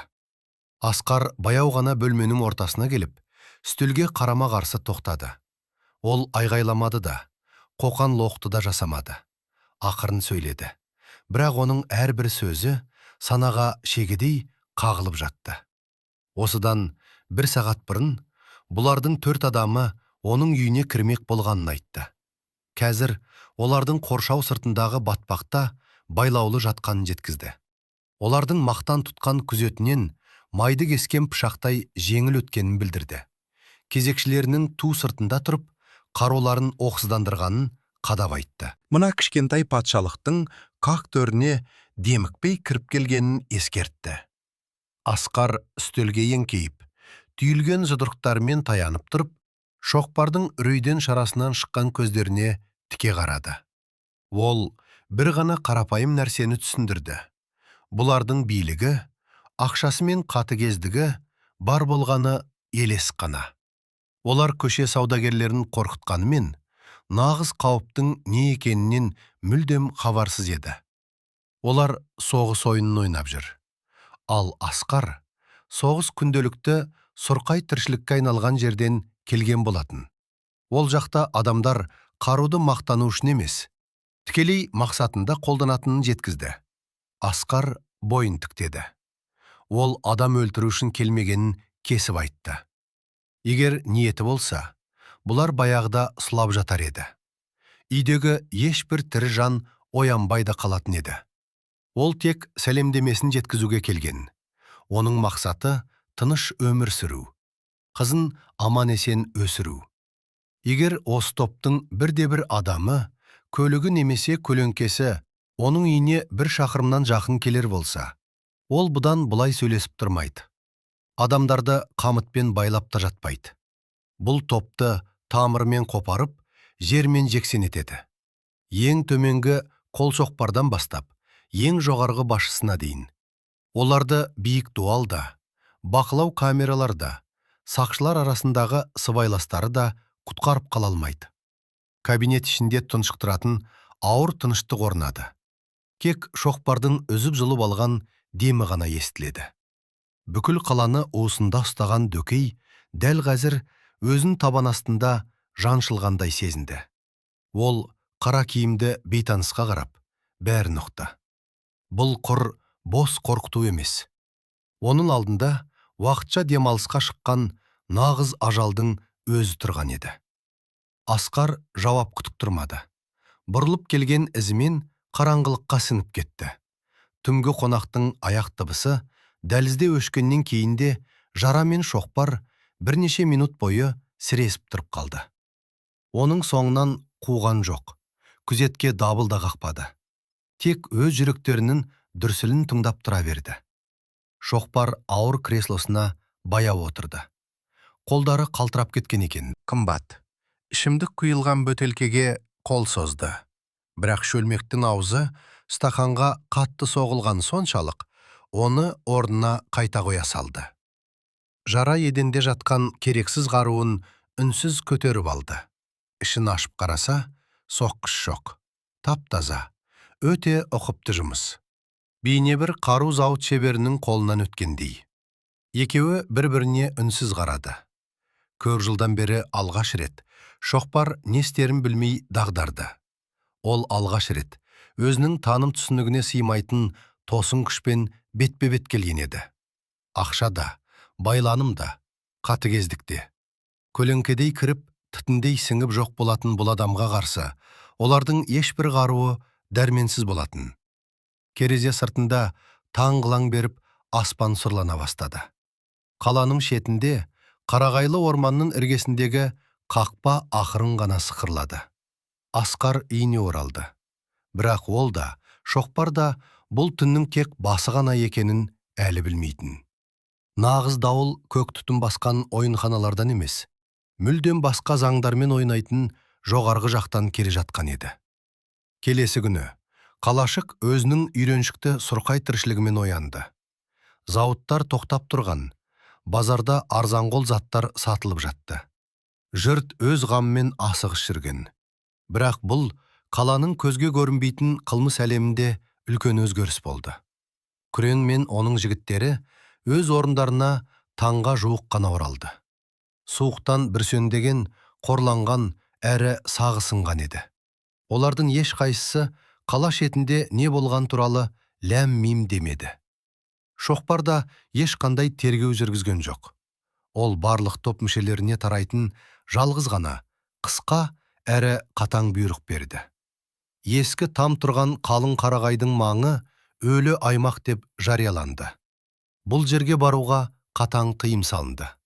Ол маңға тұмсығын сұққан кез келген адам тікелей басшының өзімен есептесетін болады. Шоқпардың бұл сөзді қандай үнмен айтқаннан ақ жұрт бәрін түсінді. Ол қалжыңдаған жоқ. Ашуланғандықтан емес, зәресі ұшқандықтан осылай деді. 1996 жылдың жазы ортасынан ауып, қарағайдың бастарын қою, күңгірт түске бояды. Ауада қысылған шайыр мен құраған шөптің иісі аңқып тұрды. Қиырдағы қалашықтың шетінде өмір бір қалыпты, асықпай ағып жатты. Асқар үйдегі негізгі жұмыстарды аяқтады. Жаңа шатыр жаңбырдан сенімді қорғайтын болды. Мықты етіп қағылған биік дуал ауланы бөтен көзден тасалап тұрды. Ал құрғақ жертөледе қысқа дайындалған азық-түлік қаз-қатар тізіліп тұрған. Айнұр жергілікті мектептің 2-ші сыныбына баруға дайындалып жүрді. Ол күнге тотығып ширап қалды. Үлкен қаланың у-шуын да ұмыта бастаған еді. Қыз бала күні бойы аулада ойнап, жұмсақ ойыншықтарына күрке жасаумен әлек болатын. Ал боран күнге жалқаулана көзін қысып, бірақ бір сәтке де қырағылығын жоғалтпай, үнемі қасында жататын. Жергілікті қылмыс әлемі өздерінің жазылмаған уәдесін орындады. Шоқпардың тобы Қарағай іргесіндегі ауданның бар екенін мүлдем ұмытқандай болды. Олардың қараңғылатылған көліктері ойдым-ойдым қара жолда мүлдем көрінбейтін болды. Ал ұсақ бұзақылар биік ағаш қоршаудың жанынан өтпес үшін ұзақ жолды айналып өтуді жөн санайтын. Асқар уақыт пен тағдырды шынымен алдап кеттім деп сене бастады. Заманның герті кіре алмайтын өз алдына жеке әлем құрдым деп ойлады. Бірақ ол қателескен еді. 90-шы жылдары тіпті жасырын әлсіздіктің өзі ешқашан жазасыз қалмайтын. Қылмыстық әлемнің қоректік тізбегінің заңы қарапайым еді. Егер жергілікті жыртқыш шегінсе, оның жеріне міндетті түрде одан да ірі жыртқыш келеді. Шоқпардың әлсіреп, әлдебір жалғыз басты бейтаныстың дегеніне көнгені туралы қауесет ауданнан тыс жерлерге де тарап кетті. Бұл сөздер мүлдем басқа деңгейдегі адамдар отырған облыс орталығына да жетті. Ол адамдар таңқурай түсті пиджак кимейтін, қолдарына таяқ ұстап жүрмейтін. Олар қатаң үлгідегі костюм киіп, ауыр, қара жол талғамайтын көліктермен жүретін. Ал мәселелерін мергендердің мылтығымен және арнайы қопы барлыстар арқылы шешетін. Тамыз айының ортасында қалашыққа 3 қара көліктен құралған керуен кірді. Ешқандай айғай-шусыз, мақтансыз келді.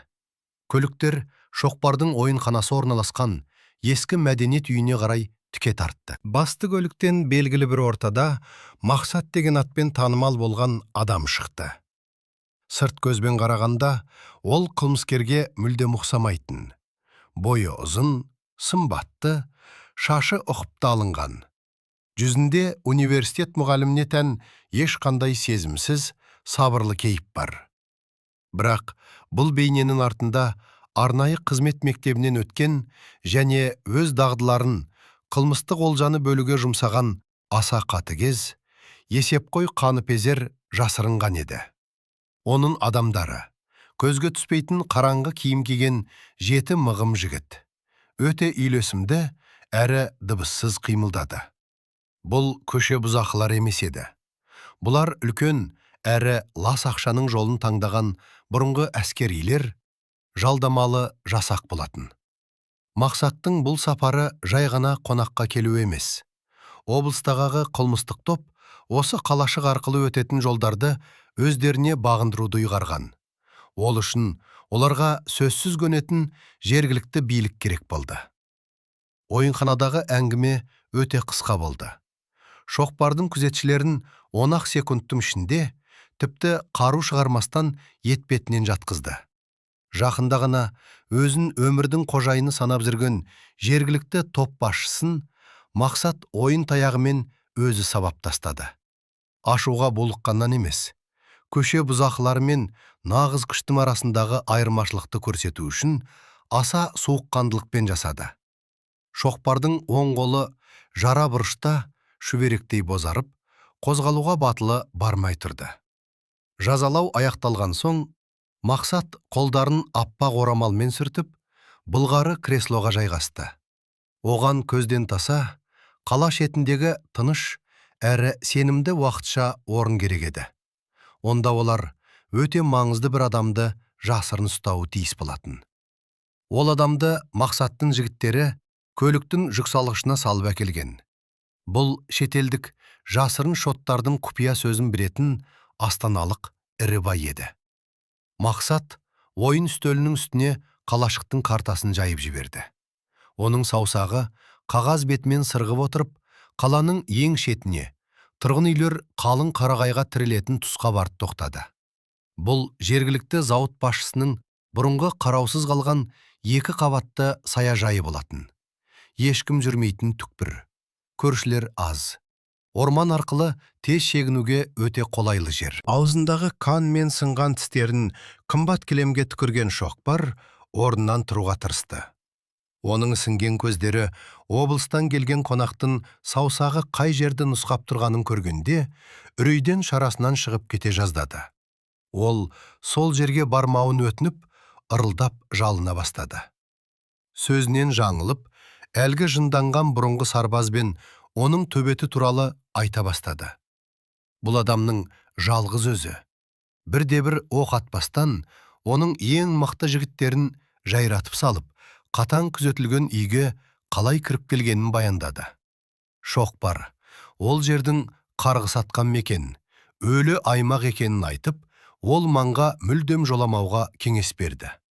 Мақсат оны менсінбеген кейіппен миығынан күліп тыңдады. Астананың қақ ортасында қылмыстық әлемнің алпауыттарының көзін жоюды ұйымдастырған адам үшін түкпірдегі бұзақының қорқынышты көші туралы әңгімесі балалардың ертегісіндей көрінді. Мақсат жерде ыңырсып жатқан шоқпарды жиіркене аттап өтті де өз адамдарына жолға шығуға бұйрық берді. Оның қарамағында қанды майдандардан өткен, керемет қаруланған 7 бірдей кәсіби маман бар еді. Ауылдағы әлдебір жалғыз басты бейбақ, олар үшін ешқандай кедергі бола алмайтын. Асқар шатырдың суағағарын жөндеп жатқанда, қуатты қозғалтқыштардың ауыр гүрілін естіді. Балғасын төмен түсіріп, сіресіп тұрып қалды. Қызыл шаңды бұрқыратып, ойдым-ойдым жолмен 3 қара жол талғамайтын көлік баяу сырғып шықты. Олар Асқардың қоршауының қасынан өтіп, баяғыдан бері бос тұрған үлкен кірпіш үйі бар көрші ауланың қақпасының алдына тоқтады. Асқар жағдайды бірден бағамдады. Көліктер бір-бірінің соқыр аймақтарын жауып тұратындай етіп, өте сауатты қатарласты. Көлік ішінен адамдар шықты. Олар есіктерді тарс жаппады, айғайламады. Ешкімнің назарын аудартпастан, айналаны жіті шолып, өте жинақы қимылдады. Күртешелерінің асты қампиып тұр.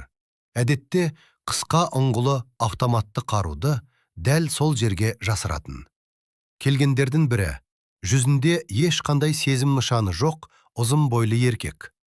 Бір ауыз сөз айтпастан, қысқа ишараттармен бұйрық беріп жатты. Бұлар спорттық киім киген жергілікті ақымақтар емес еді. Бұл нағыз кәсіби, өте ауыр қауіп болатын. Ақша беріп құтыла алмайтын, биік дуалдың артына жасырынып қала алмайтын қауіп. Асқар шатырдан түсіп, құмда ойнап отырған Айнұрды шақырды да, өте сабырлы, бірақ қарсылықты көтермейтін үнмен үйге кіруді және терезеге жақындамауды бұйырды. Қыз бала әкекесінің даусындағы өзгерісті сезіп, айтқанын екі етпестен ішке жүгіріп кетті. Боран иесіне жақындады. Жотасындағы түгі тікірейіп кеткен. Төбетте қауіпті сезді. Маңайда басқа жыртқыштар пайда болған еді. Асқар қоршаудың саңылауынан көрші ауланы бақылап тұрды. Қарулы екі жендет шеткі көліктің жүксалғышын ашып, басына қап кигізілген адамды сүйреп шығарды. Тұтқын оңбай таяқ жеген екен. Аяғынан тік тұра алмай сенбектейді. Ашық түсті жейдесінде қатқан қанның дақтары қарайып көрінеді. Оны үйге қарай жұлқылай сүйреп әкетті. Қалғандары аула ішіне сауатты бөлініп, бақылау аймақтарын құрды. Екеуі қақпа алдына тұрды. Біреуі орман іргесін күзету үшін артқа аулаға кетті. Асқар қоршаудан кері шегінді. Жағдай адам сенгісіз ушығып бара жатты.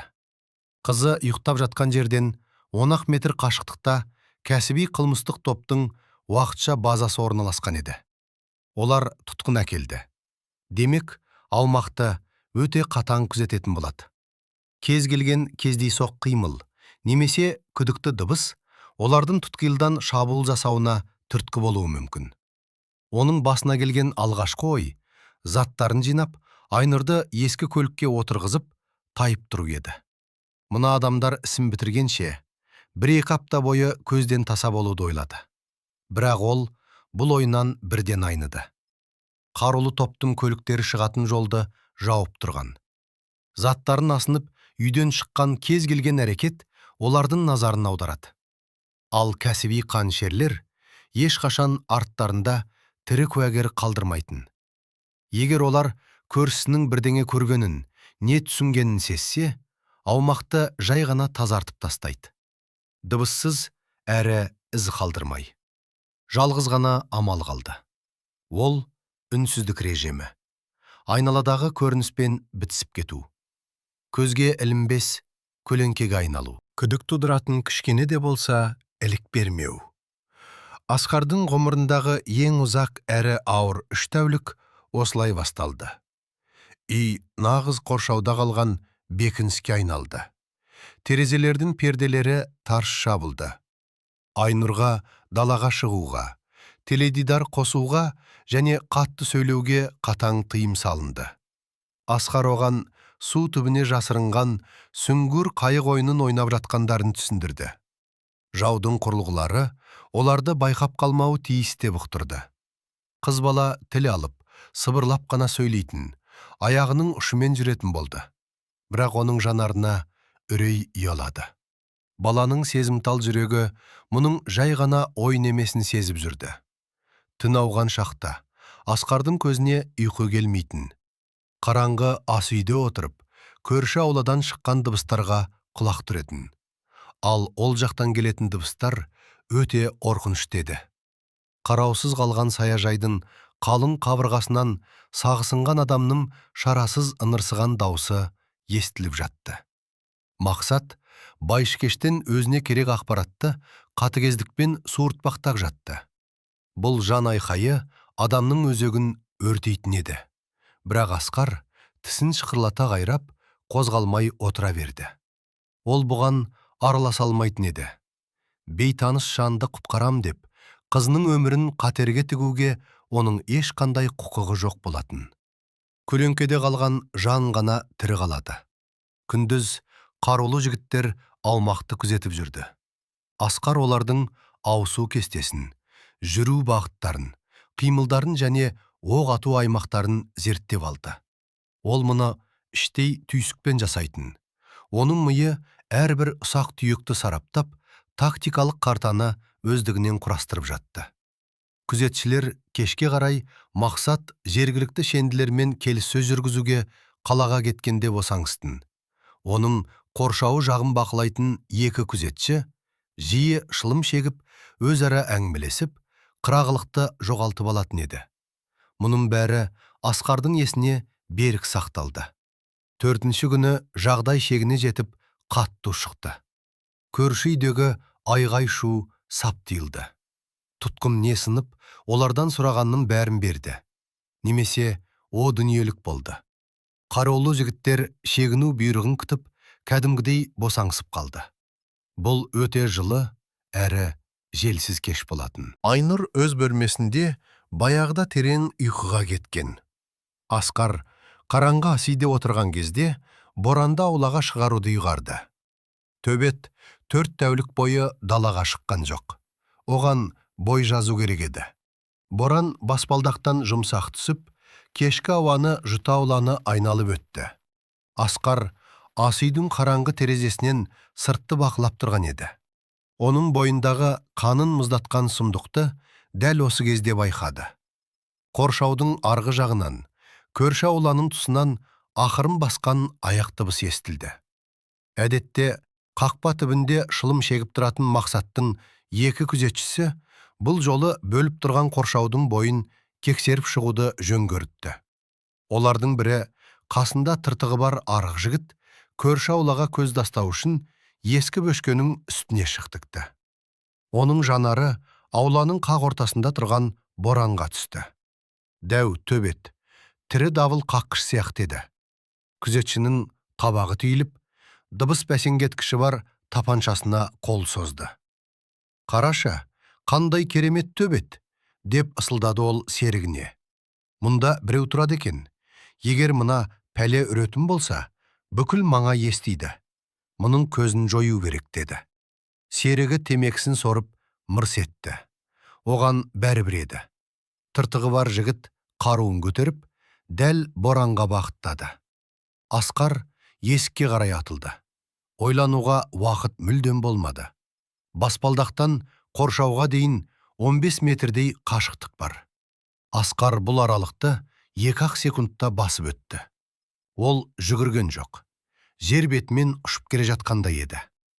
Тыртығы бар қаншер төмендегі қозғалысты көзінің қиығымен ғана байқап үлгерді. Түйсікпен қашаруын жаңа нысанаға бұрмақшы болды. Бірақ үлгермеді. Асқар қоршаудан секіріп өтпеді. Оны тірек ретінде пайдаланды. Ағаш сырықты аяғымен итеріп қалып, денесін жоғары серпіп жіберді.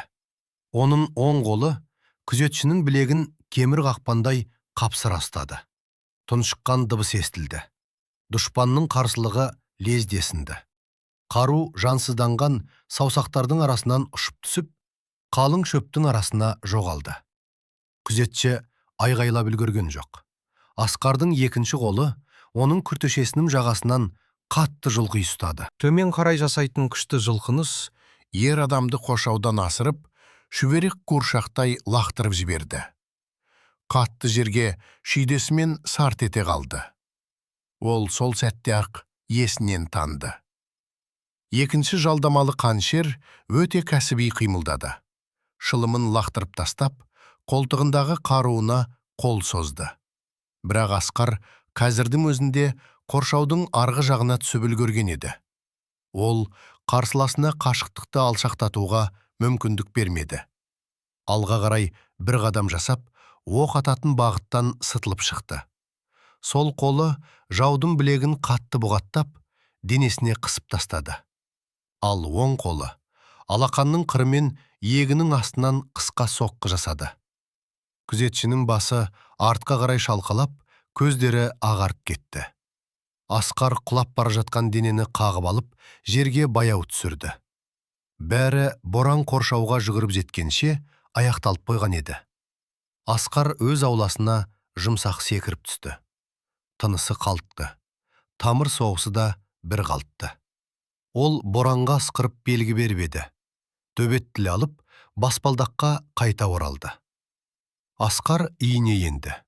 Қызының бөлмесіне баяу жылжып, есіктен сығалады. Айнұр тәтті ұйқыда екен. Ол қызының қасына тізерлеп отырып, оны ақырын, бірақ нық дауыспен оятты. Сүңгуір қайық ойыны қайта басталғанын, жертөлеге түсу керектігін айтты. Үстінен қандай дыбыс естілсе де, қандай шу шықса да, сыртқа шықпауды қатаң тапсырды. Ұйқылы ояу, әрі қорыққан Айнұр басын изеп, жұмсақ қонжығын құшақтаған күйі төменге түсті. Боран болса, қызды өз жанымен қорғауға дайын кейіпте, қақпақтың үстіне жата кетті. Асқар сыртта, қоршаудың арғы жағында жатқан жендеттерге бұрылды. Енді артқа жол жоқ. Ол қатыгез қылмыстық топтың адамдарына шабуыл жасады. Мұндайда ешқашан кешірмейтін кәсіби қанішерлердің жолын кесті. Қайтар жол кесілді. Ол есінен танғандарды жылдам тінтіп шықты. Қосымша оқтамалар, тактикалық пышақтар, екі сымсыз байланыс құралы. Қарулары қымбат әрі ұқып тұсталған. Бұл оның ең жаман күдігін растай түсті. Асқардың қолындағы рация кенет тіл қатты. Байланыстың кедергілерімен бірге мақсаттың өктем даусы естілді. Қысқа ғана сөйлем. Айналаның жағдайын сұрап, екінші бекеттің байланысқа шығуын бұйырды. Асқар қолындағы қара қорапшаға үнсіз қарап тұрды. 5 секундтық өлі тыныштық. Содан кейін мақсаттың даусы қайта естілді. Бұл жолы оның үнінде суық ызғар бар еді. Ол қосалқы топқа шығыс секторын тексеруді бұйырды. Енді уақыт секундпен есептеле бастады.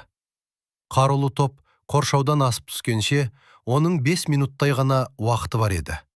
Олар өз адамдарын тапқан соң, мына үйді де, ішіндегі тірі жанды да аямайтыны анық. Мақсат ешқандай мән-жайды сұрап жатпайды. Асқар жерден бірінші бұзақының қолынан түскен дыбыс бәсеңдеткіші бар тапаншаны көтеріп алды. Оның салмағын тексеріп, оқтамасын суырып, оқ барын анықтады да, бір оқты ұңғыға жіберді.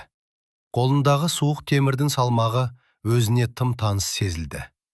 Бейнебір ол өзі қашқан, сол баяғы қанды майданнан еш қайда кетпегендей.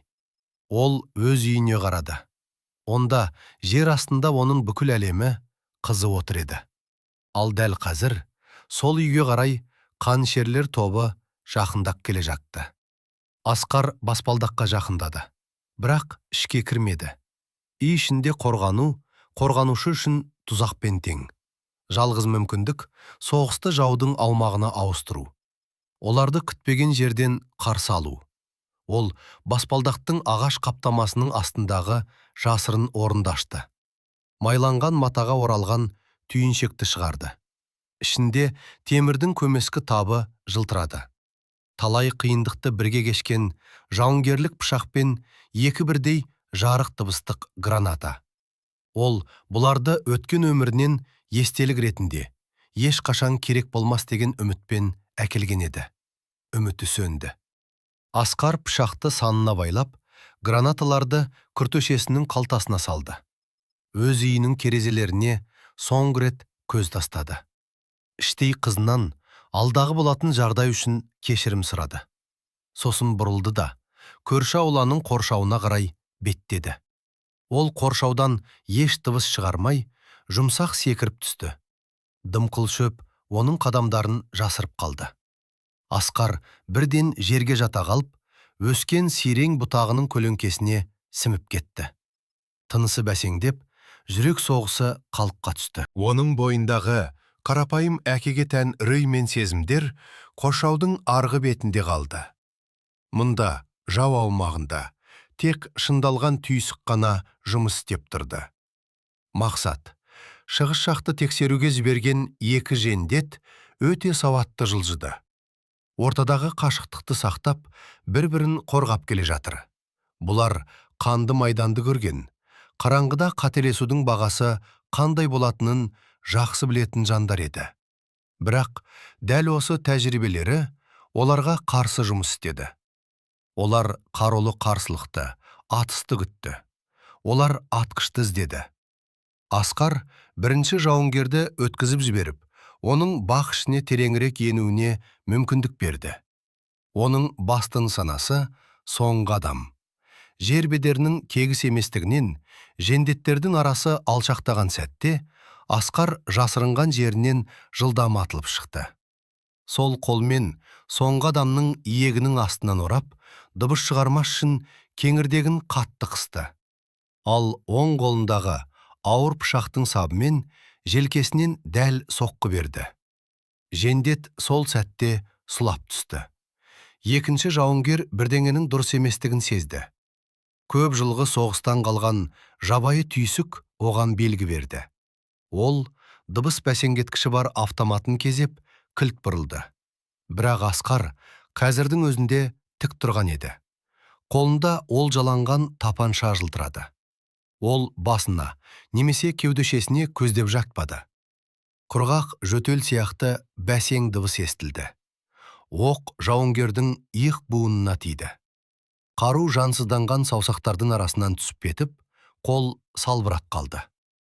Жендет ауырсынудан айғайламақ болды. Бірақ Асқар бір секіріп қасына жетті де, тізесімен оның күн торабынан періп қалды. Ауасы таусылған жендет дымқыл шөптің үстіне бүрісіп құлап түсті. Шығыс секторы тазартылды. Бұған 30 секундтан аз уақыт кетті. Асқар кідірместен зәулім үйдің іргесімен сырғып отырып, электр қалқанын тапты. Күзетшілер оны бекітуді ойламапты. Пышақтың бірақ сілтеммен негізгі кабельді қиып тастады. Екі қабатты үй бір сәтте тас қараңғылыққа оранды. Іште әбігер басталды. Бірақ дүрбелен байқалмады. Жалдамалы қанішерлер өз ісінің мамандар еді. Қаруларын оқтап, рациялармен хабарласып жатты. Мақсаттың адамдары қолшамдарын жақты. Бірақ қараңғы бөлмеде жанып тұрған шам ең жақсы нысана. Ол кез келген айғайдан бетер адамның орнын білдіріп қояды. Асқар қазандық арқылы үйге енді. Осыдан біраз апта бұрын шоқпардың үйіне де осылай кірген еді. Бірақ бұл жолы жағдай мүлдем басқа болатын. Іштегі ауа адреналин мен қару майының иісіне толы. Ол бетон баспалдақпен бірінші қабатқа көтерілді. Кең дәлізде екі жендет қорғанысқа көшіпті. Олар баспалдақ пен есіктерді бақылап тұр. Олардың қолшамдарының жарығы қараңғылықты тіліп, бір түйісіп, бір ажырап жатыр. Асқар қалтасынан жарық дыбыстық гранатаны шығарды. Шөріппесін суырып, екі жарық дәліздің соңында түйіскен сәтте, кемір цилиндрді паркеттің үстімен ортаға қарай сырғытып жіберді. Сол сәтте өзі қабырғаға арқасын беріп, көзін жұмып, қысымды теңестіру үшін аузын ашты. Жендеттер темірдің еденде домалаған дыбысын анық естіді. Бірақ тым кеш еді. Жабық кеңістіктегі жарылыстың күші сұмдық болды. Көз қарықтыратын жарқыл оларды зағип қылса, жойқын дыбыс толқыны кеңістік сезімін жойып, мүлдем есеңгіретіп тастады. Жалдамалылар қаруларын тастай салып, бастарын ұстаған күйі тізерлеп құлап жатты. Асқар осы аласабыранды ұтымды пайдаланды. Ол жаудың есеңгіреп қалған сәтін мүлт жібермей, көзілеспес жылдамдықпен қимылдады. Желкеден, қабырғадан дәл соққылар беріп, оларды бірінен соң бірін сылатып түсірді. 15 секундтан соң кең дәлізде ыңырсыған және есінен танған денелер сұлап жатты. Екінші қабатқа жол ашылды. Ол жақта бұрынғы қожайынның жатын бөлмесінің ауыр емен есігінің артында Мақсат отырған. Облыстық қылмыс әлемінің серкесі, қалалардың тағдырын бір ғана қоңыраумен шешіп үйренген адам. Қазір ол бөлменің ортасында тапаншасын тарс қысып тұр. Қасында жалғыз жеке оққағары бар.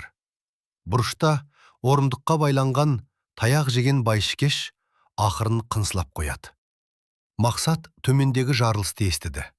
Өзінің ең таңдаулы адамдарының даусы қалай өшкенін де естіді. Оның жасағы қараңғылық ішінде жалғыз адамның қолынан жойылып бара жатқан еді. Қолындағы рация өлі эфирдің үнімен ысылдап тұр. Ешкім жауап бермеді. Алқымын қысқан қорқыныштан оның тынысы тарылып кетті. Оның бүкіл билігі, миллиондармен байланыстары дәл қазір көктейін еді. Мақсат өмірінде алғаш рет ақшамен де шеше алмайтын, қорқыта да алмайтын жағдайға тап болды. Есіктің артындағы қадамдар ақырын шықты. Бірақ орнаған тыныштықта олар қоңыраудың үнінде естілді. Бір қалыпты, асықпайтын қадамдар. Ешқайда асықпайтын адамның жүрісі. Оққағардың жүйкесі сыр берді. Ол жабық есікке қаратып, автоматтан ұзақ оқ жаудырды. Ағаш есік быт-шыт болып, оқтар дәліздің қабырғасын тесіп өтті. Құлақ тұндыратын үзіліс орнады. Тыныштық. Ештеңе жоқ. Есік баяу ашылды. Оққағар саңылауға үңіліп, қаруын кезеді. Бірақ Асқар есіктен кірген жоқ. Ол бұл тұзақты жақсы білетін. Оның орнына бөлмеге екінші жарық дыбыстық граната ұшып кірді. Асқар көзімен құлағын жауып, дәліздің қабырғасына қайта жабысты. Оққағар түйсікпен теріс бұрылып, көзін жұмды. Жарқылмен гүрсіл оны бір сәтке керең қылды. Дәл сол қасқағым сәтте Асқар бөлмеге жер бауырлап кіріп келді. Ол дәл оққағардың аяқ астынан бір-ақ шықты. Аяқтан шалған кілк тыймыл оны тірегінен айырды. Ер адам тұншыға аңырсып, еденге ауыр құлады. Қаруы бір шетке ұшып кетті. Бөлмеде екеу-ақ адам қалды. Асқар баяу бойын тіктеді. Бөлме ішін дәрінің, озонның және адам үрейінің иісі жайлаған. Ол Мақсатқа қарады. Облыстық дөкей терезенің алдында тұр екен. Қару ұстаған қолы қалтырап, көздей алар емес. Ол 3 минуттың ішінде өзінің ең таңдаулы тобын жер жастандырған қара киімді адамға қарап, өз көзіне өзі сенбеді. Сен менің кім екенімді білесің бе? Мақсаттың даусы дірілдеп, бәсеңдеп кетті. Ол өзінің үйреншікті қорқыту әдісіне бармақ болды. Бірақ сөздері өте бейшара шықты. Сен не істегеніңді білесің бе? Сені тауып алады. Жердің астынан болса да суырып алады. Менің адамдарым, сенің адамдарың қазір сүйектері сынып еденде жатыр, деді Асқар. Оның даусы тыныш шықса да, Мақсаттың құлағындағы қанның шуылын басып кетті. Сенің байланыстарың менің қоршауым басталған жерде аяқталады. Асқар алға қарай баяу бір адым жасады. Мақсат түйіспен артқа шегініп, арқасын суық әйнекке тіреді. «Жолама маған», деп шыңғырды, дөкей тапаншасын көтермек болып. Асқар міз баққан жоқ. Бір қадам. Тағы бір қадам. Тағы да. Мақсат шүріппені басып қалды. Оқ атылды. Оқ қиыс кетіп, Асқардың ту сыртындағы сөреде тұрған көне құмыраны бүт-шүт қылды. Мақсаттың қолы дірілдеп, қайта атпақшы болды. Бірақ Асқар қашықтықты жойып үлгерген еді. Білектен жасалған жойқын соққы қаруды ұшырып жіберді. Келесі сәтте темірдей қатты қол Мақсаттың кеңірдегіне жабысты. Асқар толық еркекті еденнен жұлып алып, терезе жақтауына тақады. Екі адамның салмағынан дөкейдің арқасындағы әйнек аянышты сықырлады. Мақсат ырылдап, оттегін баяу, әрі тоқтаусыз бұғаттап жатқан қолға жан таласа жабысты. Оның бүкіл тәкаппарлығы, мәртебесі лезде жоғалды. Тек үрейден тұншыққан пенде ғана қалды. Асқар жүзін Мақсаттың бетіне тақап, оған тек өзінің жанары ғана көрінетіндей етіп жақындады. «Мұқият тыңда», деді Асқар. «Сенің ақшаңа мен түкіргенім бар. Мына Байшкешпен арадағы есептерін де маған бәрібір. Өз қалаларында бір-бірінді бөлшектеп турасаңдар да мейлі. Бірақ сендер өз ластарынды менің табалдырғыма әкелдіңдер. Менің жерімде, менің ітіме қару кезендіңдер». Ол Мақсаттың дем алуына мүмкіндік беріп, қолын сәл босатты. Сосын қайтадан қылғындыра қысты. «Саған 10 минут уақыт беремін», деп жалғастырды Асқар. «Мына нүгедек иттеріңді, барлық қоқыстарыңды жинап, бұл қаладан табандарыңды жалтыратыңдар. Мәңгілікке. Егер таң атқанша менің үйімнен 1 шақырым радиуста сендердің дөңгелектерінің бір ізін тапсам, егер мен сенің атыңды тағы бір рет еститін болсам, мен саған барамын. Бұл жерге емес. Мен облыс орталығындағы сенің бекінісіңе, жатын бөлмеңе кіріп барамын. Және ол кезде мен ұзақ сөйлесіп тұрмаймын. Мен сендерді жай ғана күл талқан қыламын. Түсіндің бе мені?» Жүзі көгеріп кеткен Мақсат жан таласа бас изеді. Бір кездері құдіретті болған басшының көзіне жас толды. Ол түсінді. Әрбір сөзге иланды. Асқар саусақтарын босатты. Мақсат аузын арандай ашып, ауа қарпып, қапшықша еденге құлады. Ауырған кеңірдегін уқалап, басын көтеруге батылы бармады. Асқар орындыққа байланған тұтқынға қарағанда жоқ. Өзгенің қарызы мен өзгенің өмірі оған қатысты емес еді. Бұрылды да, есінен танып жатқан оққағарды аттап өтіп, бөлмеден шығып кетті. Баспалдақпен төмен түсіп, дәлізде ыңырсып жатқан жендеттердің қасынан өтіп, қараңғы әрі дымқыл аулаға шықты. Оны тоқтатуға ешкімнің батылы бармады. Есін жиғандары қараңғылыққа сіңіп кеткісі келгендей, еденге жабыса түсті. Олар бұл адамның қастарынан өте шығуын ғана тілеп, іштей жалбарынып жатты. Асқар қоршаудан қарғып өтіп, өз ауласына табан тіреді. Бұл жердің ауасы мүлдем басқаша. Қан мен оқ дәрінің иісінен таза көрінді. Екі бөлек әлемді көзге көрінбейтін шекара бөліп тұрғандай еді. Ол баспалдаққа жақындап, ағашқа арқасын сүйеп отырды да көзін жұмды. Бойындағы қайнаған қан басылып, оның орнын қорғасын құйғандай ауыр шаршау басты. Бұлшық еттері сыздап, қолдары аздап дірілдеп тұрды. Көрші аулада басталған үрейлі әбігерге құлақтырып, ол бірнеше минут тапжылмай отырды. Көлік есіктері тарс жабылып, қозғалтқыштар оталды. Желдің шуылымен бірге өз адамдарын асықтырған Мақсаттың ызалы, жанталасқан дауысы жетіп жатты. Енді ешкім жасырынуды ойлаған жоқ. 3 қара көлік бұталарды жапырып, балшықты шашыратып, орындарынан жұлып кетті. Олар ессіз жылдамдықпен ұзап бара жатты. Мәңгілікке. Асқар қозғалтқыш дауысы түн ішінде толық өшкенше күтті. Содан кейін ғана орнынан тұрып, киімін қағып, үйге кірді. Жертөлеге түсті. Айнұр ескі матраста жұмсақ қонжығын құшақтап, ұйықтап жатыр екен. Тынысы бір қалыпты. Өте тыныш. Асқар тізерлеп отырып, қызын оятып алмауға тырысып, қолына ақырын көтеріп алды.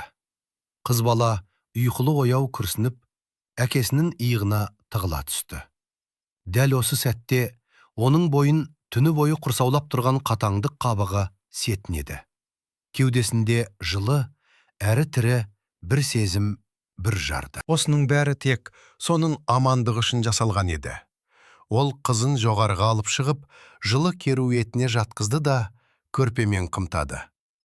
Баланың бейкүнә жүзіне үңіліп, біраз қараттырды. Сосын ас үйге өтіп, бір стақан мұздай суды құйып алып, бірақ сімірді. Терезе сыртында сұрқайтаң сыз беріп келе жатты. Жаңбыр басылды. Үй артындағы қалың қарағай ерте оянған құстардың әніне толып, тіршілік оянды. Келесі күні қалашыққа тосын хабар тарады. Атауының өзі бүкіл аймақтағы байлар мен бұзақылардың зәресін алатын облыстық топ түн ортасында қашып кетіпті. Олар заттарының біразын тастап, үрейлене шегінген іздерін ғана қалдырыпты. Ескі саяжайда не болғанын естіген шоқпар мен оның жігіттері есеңгірек қалды. Орман іргесіндегі үйде тұратын адам жай ғана бұрынғы сарбаз емес екенін олар енді түсінді. Онымен келісімге келу мүмкін емес еді. Оның сағын сындыру да мүмкін емес. Қалашық өз тіршілігін жалғастыра берді. Саудагерлер бұрынғысынша салық төлеп, жергілікті тентектер базар мен дүңгіршектерді өзара бөлісіп жатты. 90-шы жылдар өз үкімін жүргізді. Бірақ бұл мекеннің қылмыстық картасы бір жолата өзгерді. Қалың қарағайға аласатын үлкен аумақ өлі аймаққа айналды. Бірде-бір қараңғылатылған көлік ол жолға бұрылмайтын болды. Ешбір жергілікті бұзақы биік ағаш қоршау жаққа мойын бұрып қарауға батылы бармады. Бұл мекеннің айналасы түрлі қауесет пен аңызға толды. Әрбір айтылған әңгіме алдыңғысынан да қорқынышты еді. Ал Асқар өзінің тыныш, бір қалыпты өмірін сүріп жатты. Үйдің құрылысын аяқтап, Айнұрға нағыз әткеншек жасап берді. Алма ағаштарын отырғызды. Таңертең төбетімен орман ішінде жүгіріп, кештерін пеш түбінде қызына кітап оқумен өткізетін. Көршілері оны көшеде кездестірсе, бастарын изеп амандасып, жанарларын тез алып қашатын. Ызадан емес, үреймен астарласқан үлкен құрметтен еді. Кейде баспалдақтағы ескі креслода қою шай ішіп отырып, Асқар қарағайдың күңгірт тартқан басына ұзақ қарайтын. Ол өткен шақтың ешқашан із-түссіз жоғалмайтынын жақсы білетін. Адам өмірін осындай үрейлі жеңілдікпен қиып үйренген жанның көзге көрінбейтін майданда мәңгі қалатында түсінетін. Оның өмірінің тұнық айдыны қайтадан тегістеліп, тынышталды. Бірақ бұл қаладағы әрбір адам енді бір нәрсені анық ұқты. Ол бұл тұнық суға тас лақтырудың соңы жақсылыққа апармайтын еді. Егер бұл хикая көңіліңізден шықса, арнаға жазылып, өз ойыңызбен бөлісуді ұмытпаңыз.